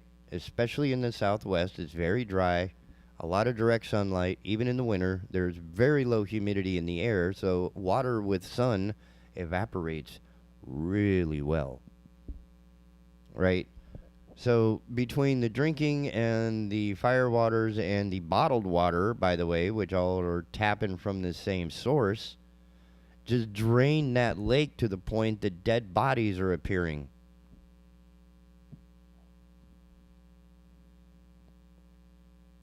If that lake runs dry, there's going to be an entire, third of the country's population that's going to be without water. And if you want to see the bodies pile up, it'll be on the other side of the dam, not inside the reservoir. Now, why?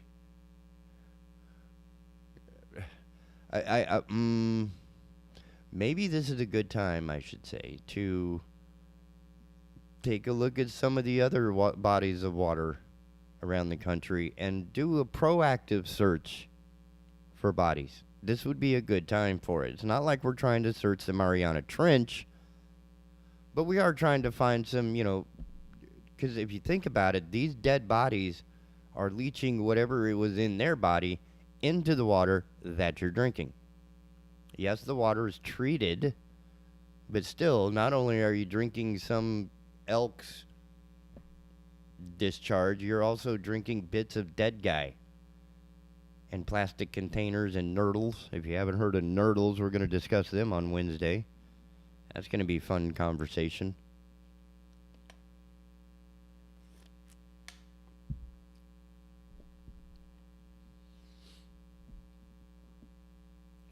How would you do with it? Whew, too many transitions. So one of the breaks that we missed earlier, I'm going to go ahead and run that now and prepare for our guests here in just a few minutes, and we'll be right back here on the... Oh, at least one of them was working, and we'll be right back. Keeping Holden Beach informed. The Big Talker 106.7 FM WFBT, Carolina Beach. Veteran Awareness sponsored by You Are Not Alone. Today's veteran homeless rate is approximately 19,750, and the numbers are declining because of the various veteran programs. If you or a veteran you know is homeless, please call 877-4AID-VET. This is a confidential and toll-free call. From this veteran to other veterans, please be there to help our brother and sister veterans. Again, the number is 1-877-424-3838. And thank you for your service. To protect her home and family in a disaster, Karen was willing to wade through water, mud, and insurance paperwork. Yeah, I can do this.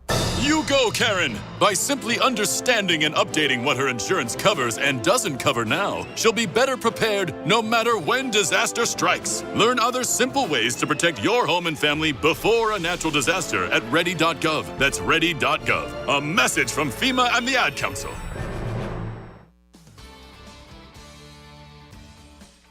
Hello, I'm Matt Bennett with WWAY News. Wilmington police are investigating after a shooting left one person dead and another in critical condition. Police responded to a shots fired call around 10 o'clock Saturday morning at an apartment in the 700 block of Galley Lane. One woman died on the scene, and a man was taken to New Hanover Regional Medical Center with life-threatening injuries. Authorities say the shooting was an isolated incident and there is no danger to the public. And the search continues for a missing person after a kayak flipped yesterday in Lake Waccamaw. The Columbus County Sheriff's Office says a call came in just before 1 o'clock Sunday afternoon that 3 people were kayaking on the lake when a kayak flipped over. 2 of the 3 were rescued. A Bladen County woman has been sentenced for her role in helping a doctor operate an alleged pill mill in Columbus County. According to the Department of Justice, 57-year-old Tammy Lynn Thompson was sentenced to 5 years in prison. Court documents revealed Thompson helped co-defendant and former Dr. Jong Kim unlawfully distribute oxycodone, hydrocodone, methadone, and marijuana. Both Thompson and Kim were charged with violating federal trafficking laws. Earlier this year, Kim pleaded guilty and was sentenced to more than 6 years. Ladies are hanging up their hats after the Kentucky Derby this weekend. In Wilmington, people dressed in their Derby best to watch puppies race in the 8th annual Derby for Dogs garden party. The annual event is a fundraiser benefiting Paws for People, a nonprofit that trains and places service, facility, and emotional support dogs free of charge. The event was sold out with more than 300 tickets purchased. Attendees enjoyed a silent auction, contests for best hat and bow tie, viewing of the Kentucky Derby, and the highlight of the event, the annual Puppy Derby. Event organizers were pleased with the event turnout. 30 minutes in, they already had raised more than $93,000.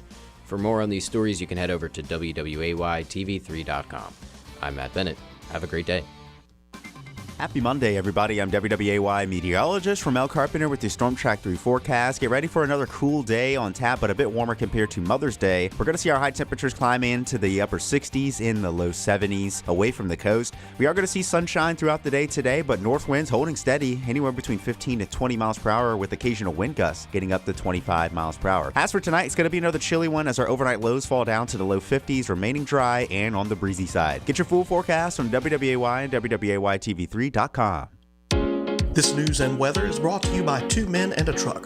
For your free quote, go to twomenandatruck.com. twomenandatruck.com.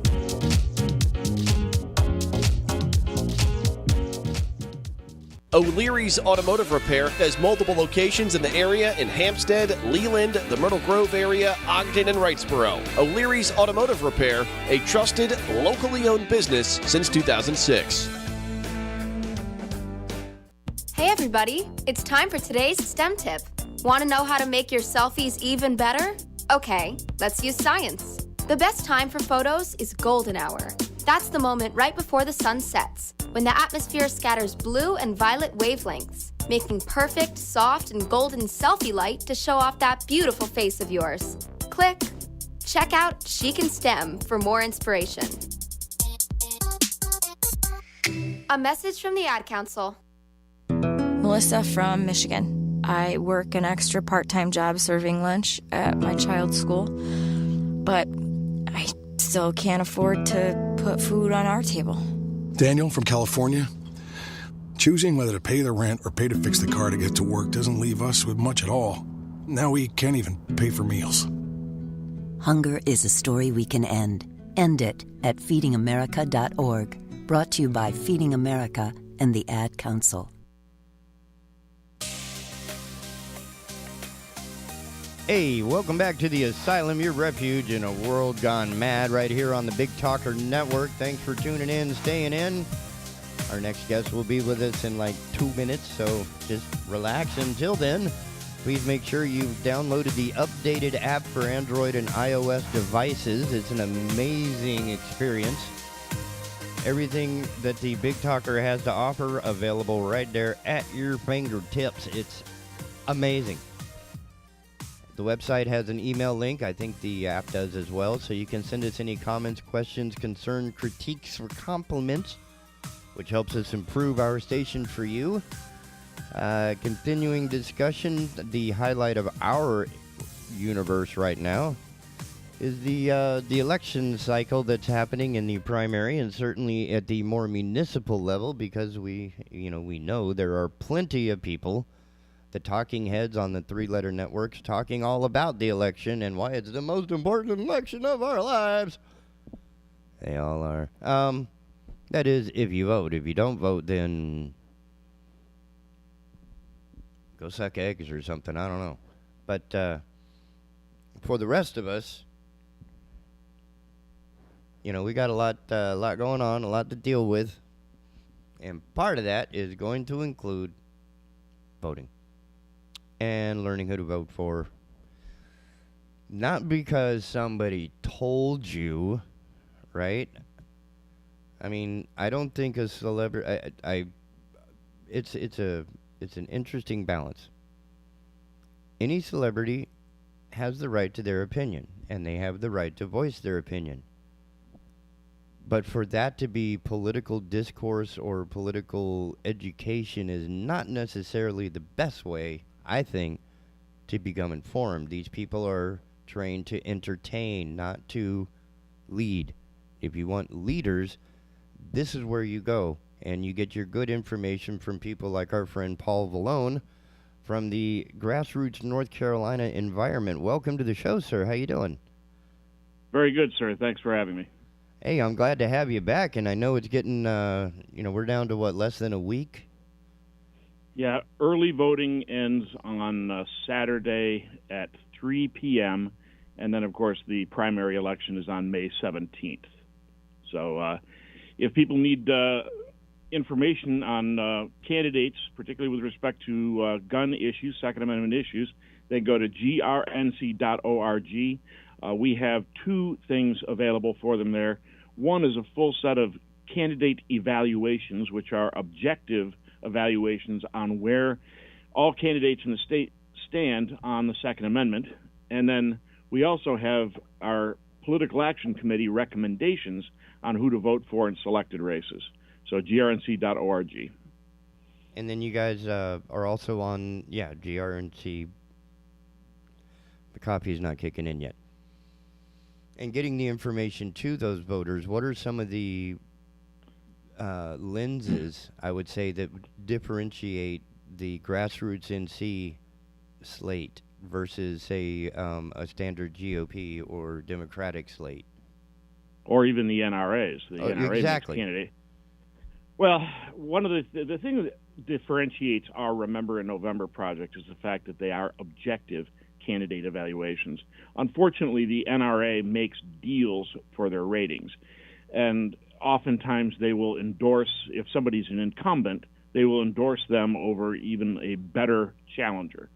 And so, unfortunately, the NRA ratings are not perhaps as accurate as they could be, and I would have to say GRNC candidate evaluations are much more accurate than NRA ratings.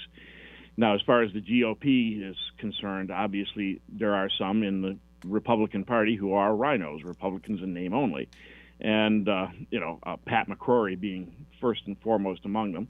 I see the governor of Maryland has now endorsed Pat McCrory. I guess that's something, not really an accolade, since that's probably Rhino Central there. But we have a particular interest in that race, the U.S. Senate race to replace Richard Burr, who is retiring this year. And there is a fair, I think there's 7 candidates, something like that, but there are 4 leaders.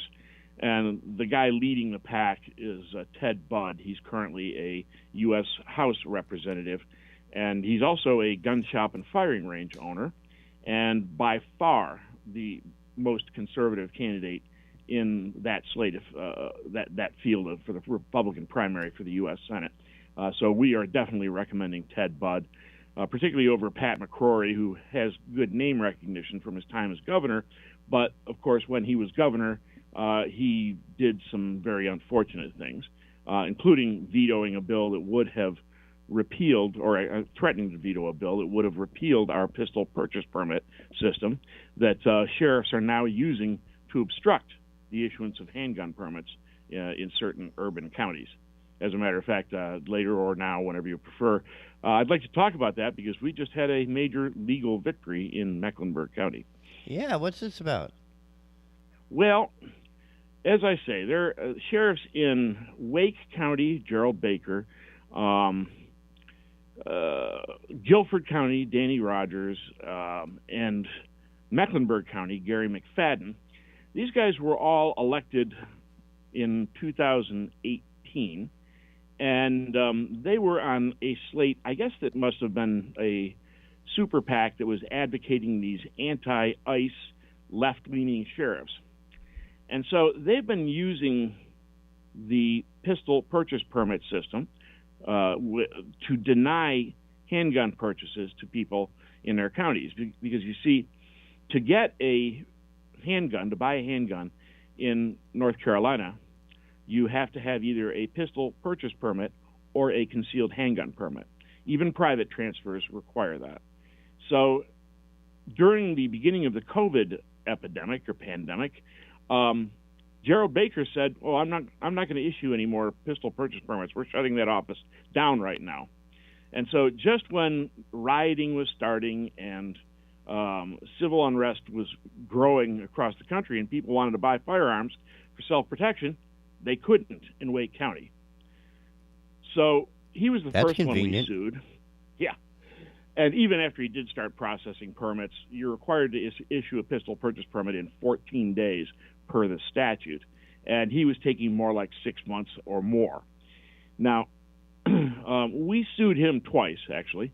And he is now under a consent order to issue permits in a timely fashion, both pistol purchase permits and concealed handgun permits. The concealed handgun permits have to be issued within 45 days of the application being completed, providing that the mental health records that the sheriff applies for have come in.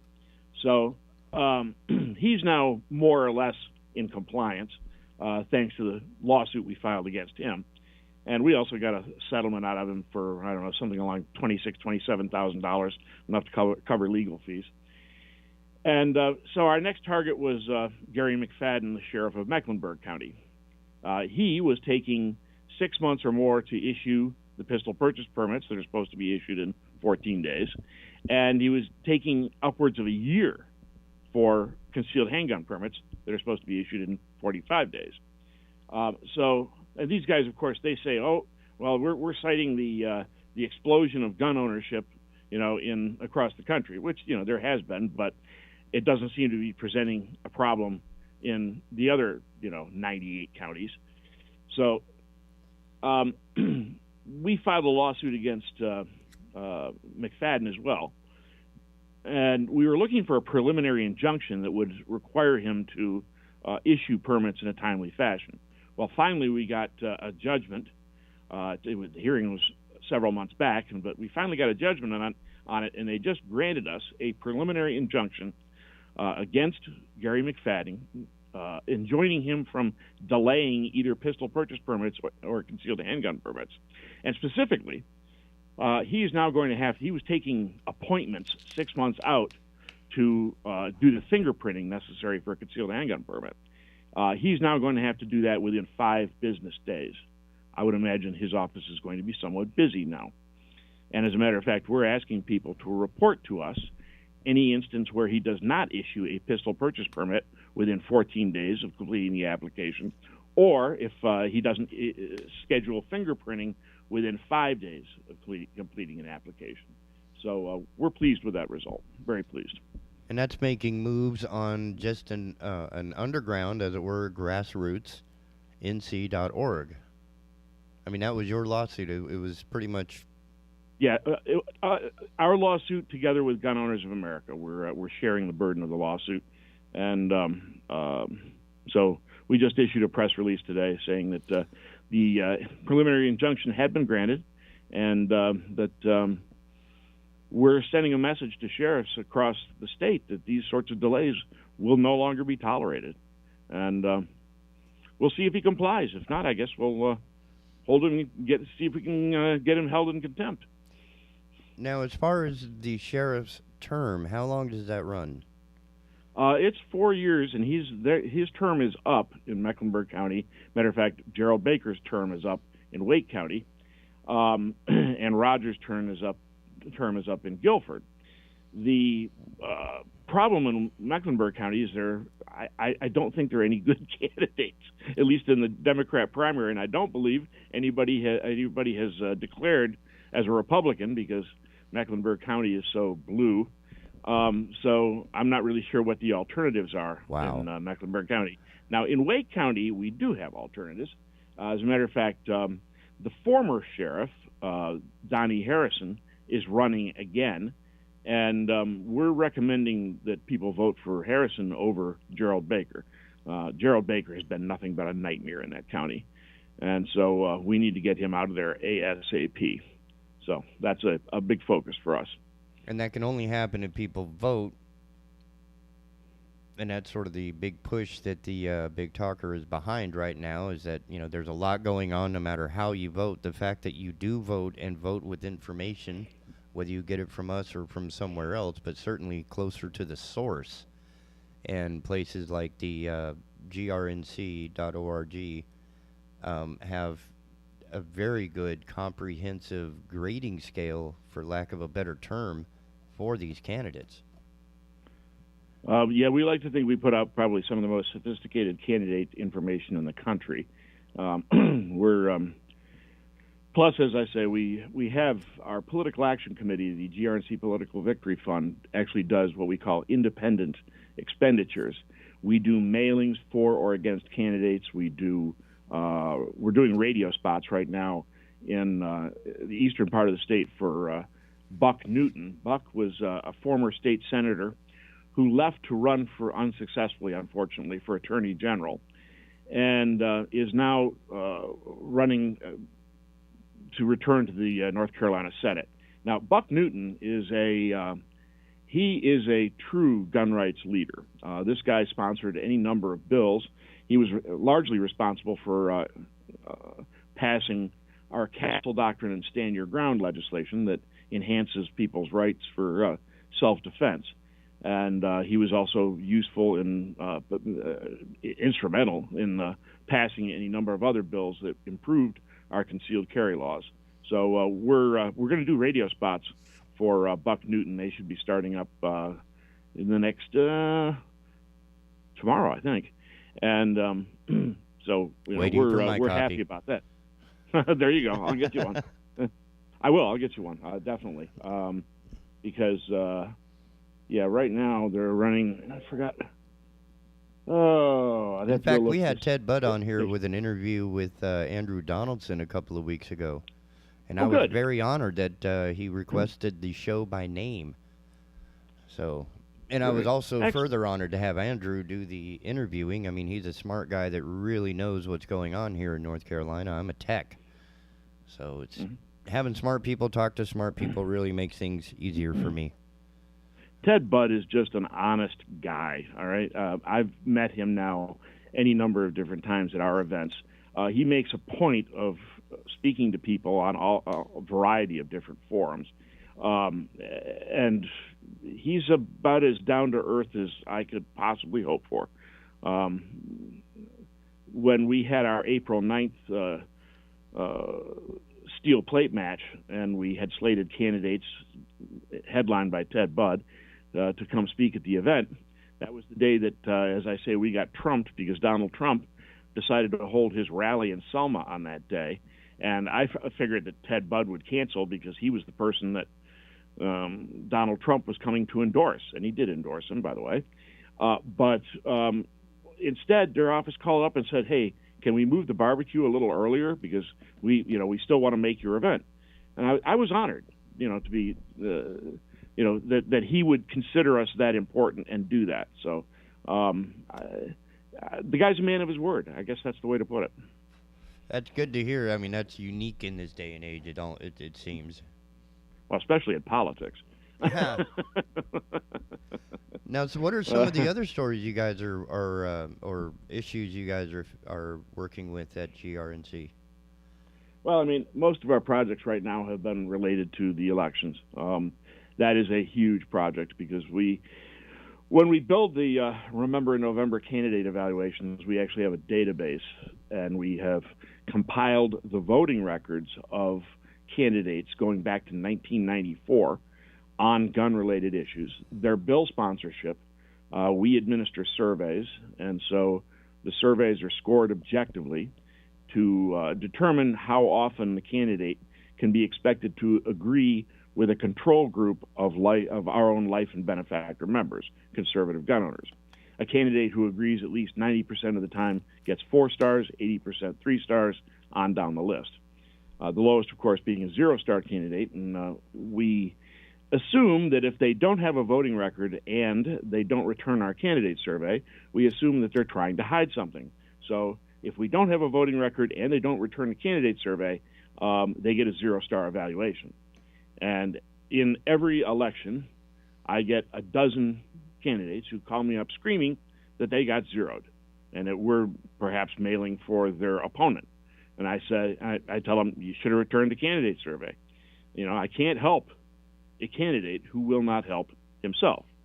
And of course, they all say, well, I didn't get the survey. I guess the United States mail is not delivering anything because the number of complaints I get on that order, if the U.S. mail was that bad, they probably wouldn't be in business anymore. Man.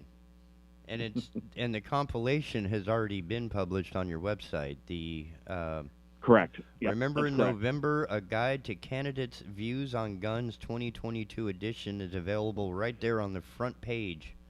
You can't miss it. And below that, there's a colored banner. I forget what color it is, maybe red, for the candidate recommendations. Yes. Now, the recommendations, these are recommendations for effective voting strategies in selected races where we feel we can make a clear difference. There's a clear difference between the candidates where we feel we can accomplish something. For example, over here where I live in the 11th Congressional District, which is currently represented by the infamous Madison Cawthorn. I say infamous. I mean, not he's a conservative. He's pro-gun, but he just seems like he has maturity issues. Yes, that seems to be the case. I mean, if your license has been pulled, man, that for a man in a wheelchair, he would respect wheels, and he's lost his license. That's just like flaunting it. That's what angered me. Yep. and that's a crime, driving with a driver's license revoked. Not to mention the fact that he has now twice, yes, accidentally gone through airport security with a gun in his bag. Now, I'm sorry, but once I could understand. Twice, that seems exceptional. So in any case, and plus the other thing about Madison Cawthorn, he dropped a vote in the U.S. House this past session. The National Defense Authorization Act, or NDAA, contained red flag gun confiscation for members of the military. And so all of the gun rights organizations, including ours, were recommending voting against the bill. Well, I'm happy to say that Ted Budd did vote against the bill, and so did Dan Bishop, by the way, Congressman Dan Bishop. But Madison Cawthorn voted for the NDAA with the gun control in it. Now, he made a video immediately thereafter saying that he voted for it because he knew that the gun control would be stripped out in the Senate. I question how anyone could know that, because we have a 50-50 Senate right now with our fine laughing hyena vice president, the tie-breaking vote. And so all it takes is one rhino Republican like Susan Collins or Lisa Murkowski to decide that they like that gun control, and you're not going to be able to strip that gun control out of the bill, and it will pass with it in it. So that was beyond Madison Cawthorn's control, and for him to say that he knew it would be stripped out strikes me as being disingenuous. So in that race, in our view, the standout candidate is Chuck Edwards. Now, Chuck Edwards currently serves in the North Carolina Senate, and he has a 100% pro-gun voting record in the Senate, and actually has been instrumental in helping us pass legislation that we passed just this past session, which unfortunately our fine Governor Cooper vetoed, and so we're still trying to get an override vote on that. But we passed legislation to repeal the pistol purchase permit system so that background checks for gun purchases would be done at the point of sale from dealers. And we also passed a bill that allows concealed handgun permit holders to carry in churches which are co-located with educational property, provided the school is not in session. See, right now it's perfectly legal across North Carolina to carry concealed, providing you have a permit, of course, in a church. But if the church sponsors some type of school, then it becomes educational property, where possession of firearms is a Class I felony. So this bill would exempt the church which sponsors a school during church hours, but not during school hours. So Chuck Edwards was instrumental in helping us get those two bills through the North Carolina Senate, and he's definitely our number one choice in the 11th Congressional District at this point. So hopefully that'll be a replacement for this, let this guy grow up a little bit before he tries again. Yeah. The thing that concerns me about Madison Cawthorn is at this point he's got enough people mad at him, including many in his own party, that if he wins the primary, and he might win the primary, and if he does, I will support him in the general, because the alternatives are unpleasant. But if he survives the primary, the question becomes then, is he now so flawed a candidate that he can no longer win in the general election in November? That is the question of the day. And so... Good point, but if they eliminate him in the primaries, then everything from there is smooth sailing.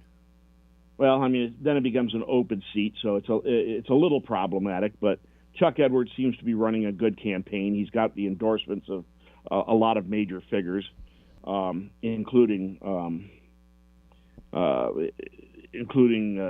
Senator Tom Tillis, including North Carolina Senate President Pro Tem Phil Burger, I think the Speaker of the House, Tim Moore. I mean, now, you can...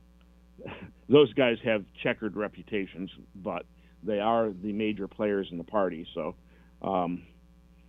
that's the good news. In the 11th district, there is one candidate also that people should be acutely aware of. Her name is Wendy Marie Limbaugh Navarez. she's a Democrat running in a Republican primary. In fact, the leftist Democrat that Madison Cawthorn defeated in 2020, Mo Davis, who, by the way, I've exchanged messages with him. In my opinion, he's a particularly nasty piece of work, hardcore leftist. He's recruiting Democrats, or was recruiting Democrats, to register as unaffiliated or Republican and vote in the 11th Congressional District primary, Republican primary, to get Wendy Navarez elected to Congress as a Democrat/Republican, I guess. I don't know. So we most certainly recommend that you do not vote for Navarez. As I say, Chuck Edwards seems to be the standout in this case. There are a lot of conservatives. There's a lot of ads running, in the district. But Chuck Edwards is the guy with a voting record who's proven what he can do. And how does he rate on the GRNC? 4 stars, absolutely, 4 stars. 100% survey, 100% voting record. He's a standout candidate. He's somebody that I call them gun rights leaders. People like Buck Newton, people like Larry Pittman from Cabarrus County, who unfortunately is not running for the North Carolina House again. So, these are types of candidates we seek out, no doubt about it, which is why Ted Budd, of course, is an number one standout. Ted Budd, not only did he get a 100% voting record and in Congress, and not only did he vote against the gun control contained in the NDAA, but he's also co-sponsored a number of pro-gun bills. So he's clearly the standout Second Amendment candidate for the U.S. Senate. There's just no doubt about it. And that's some good information to add to your voter, because each person is sort of building their own report card, if you will. And the more information they have, the better of a choice they can make when it comes time to pull the lever in what I remember as voting. Right? Lever? Yeah. You never voted that way? That was my first voting. Yeah, I remember that. Yeah. In the past, yes. In the distant past. There was like this smooth mechanical clicking sound of years of well-maintained voting machines. It was a unique experience, gone from this generation. And now you get, with electronic voting machines, you get the silent theft of votes that go into the ether. And you have little pencils. You have to fill in the dot completely. You can't use an X. You can't use a check. And by the way, two things I should note here. First off, people need to get out there and vote because, everybody's figuring there's going to be a red wave in November. Well, I'm not so sure that that's now going to be the case, now that the left is going hard against the apparently pending overturn of Roe versus Wade. And that's going to motivate a lot of hardcore leftists to get out there and vote. Because at this point, if in fact this draft decision that was leaked from the Supreme Court, if that's accurate, and the Supreme Court overturns Roe versus Wade, then the decision goes back to the states. They love to tell you, it's going to end, safe, legal abortion. No, that's not true. It will now be up to the voters of each state to determine whether or not to allow abortion. In our states, and so I can assure you. Go ahead. I was going to say, it looks like our states are going to divide once again along some sort of line. Absolutely. And so that will bring out the left in droves, I think, in November. So it's going to be very, very important that conservatives stay engaged in this process and vote. Vote the primaries, yes, absolutely, and also but vote November in particular. So that becomes very, very important, without a doubt. And you have an overdrive campaign, I'm guessing, slated to start around the 18th or 19th? Yes, that's about right. Our intention this year, in the past, we have the Remember in November candidate guides are basically a little brochure that contains the star evaluation that we've awarded every candidate for covered races across the state of North Carolina. And we normally put out about 130 to 150,000 of those, including mailing 100,000 of them directly to gun-owning voters. This year, I hope to put out 175,000 and mail 125,000 to gun-owning voters. The rest, of course, are distributed. We have people contact us, and we send out cards and whatnot and ask people how many guides they can distribute, and they distribute them through civic organizations, the Rotary Club, the VFW, their shooting range, their gun club, whatever it happens to be. So the point is we want mass distribution of information in order to activate a core constituency of gun owners beyond our immediate paid membership. And if anybody wants to get involved with it, it would be the grnc.org. Absolutely. And there's a web contact form they can use there. And so that goes directly to me.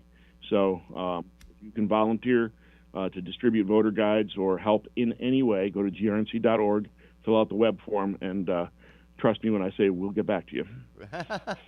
Because it is a grassroots organization, and they need, they utilize every resource at their disposal, and I think that's effective more so than a lot of these nonprofits that seem to be administrative heavy. Yeah, the difference with Grassroots North Carolina is that we are an all-volunteer organization. Every dime we get goes toward defending your rights, as opposed to paying Wayne LaPierre up to, I believe it was $5.5 million one year. That seems to be something of a controversy right now, since LaPierre has been siphoning off funds from the NRA. And that's why I recognize the name. Oh, yeah. That's right. I call him Pepe Le Pew, Wayne LaPierre. Yes, he has been cited for taking some rather expensive vacations and buying lots of clothes and spending NRA members' money quite prodigiously. Interestingly enough, I think it's just coming right up here pretty soon. The NRA annual meeting is in Houston, and there is an effort we've signed on to get Colonel Alan West to replace Wayne LaPierre as the executive vice president of the NRA. Now, the NRA, of course, is circling wagons to resist that effort, as they often do. And but we'll see what happens. It's an interesting run, anyways. I mean, Colonel Alan West has good name recognition. He's a solid conservative. He's very active in the GOP, and so we're hopeful that they can make some inroads there. Because the fact is, the NRA really has to clean house. I fear for the future of the organization under the current leadership. For starters, we have the Attorney General for the state of New York, Letitia James, doing her dead level best to dissolve the organization based on, Wayne LaPierre's malfeasance. And of course, that's going to affect base membership, which is going to affect the financial arm that they have to stay alive. I mean, if they wipe out the NRA, for better or for worse, the strength of the gun lobby is measured by the strength of the NRA. And so I fear that if the NRA were to be dissolved, many politicians like Chuck Schumer and, AOC or whoever would consider that carte blanche to start running anti-gun legislation at a federal level. And because they would feel that the NRA wouldn't be there, of course, to back up Republican legislators. So it's important that the NRA survive. Unfortunately, it needs reform, but it definitely must survive. While they are the largest, they are not the only. I mean, that's true. Part of what nor are they necessarily. Yeah, nor are they necessarily the most effective.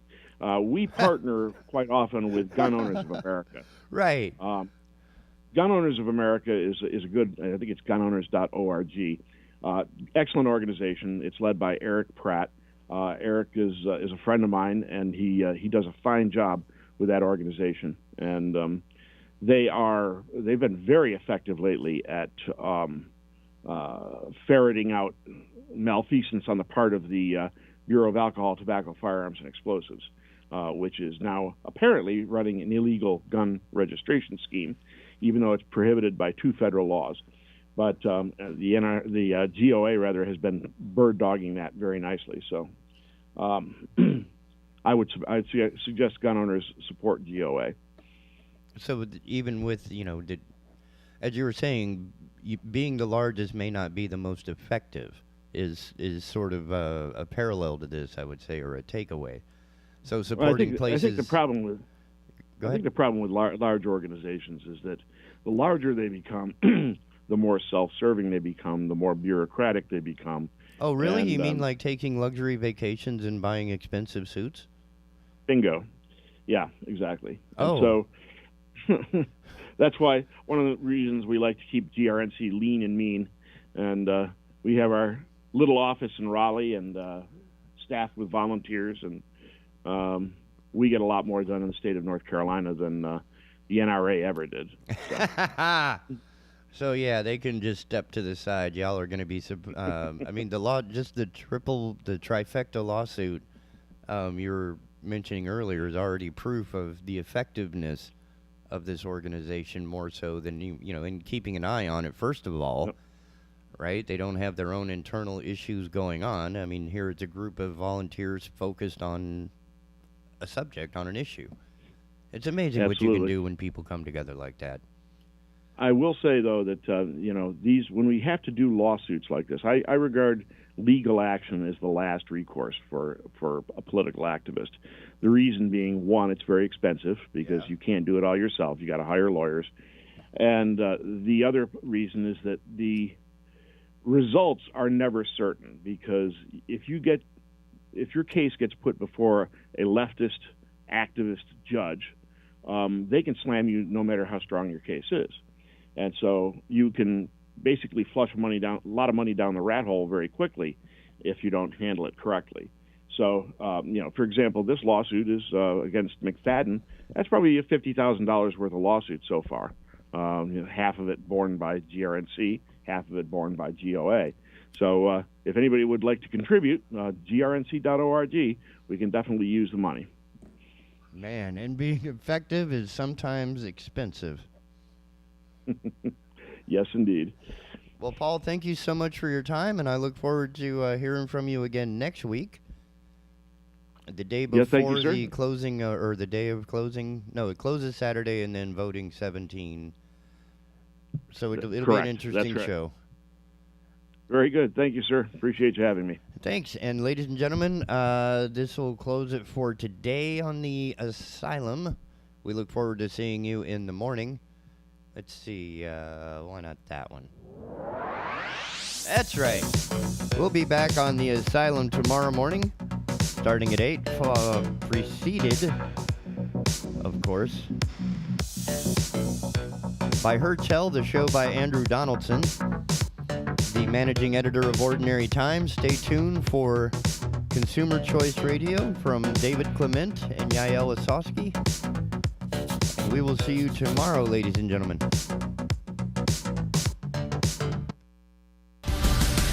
Keeping Leland informed. The Big Talker 106.7 FM, WFBT, Carolina Beach.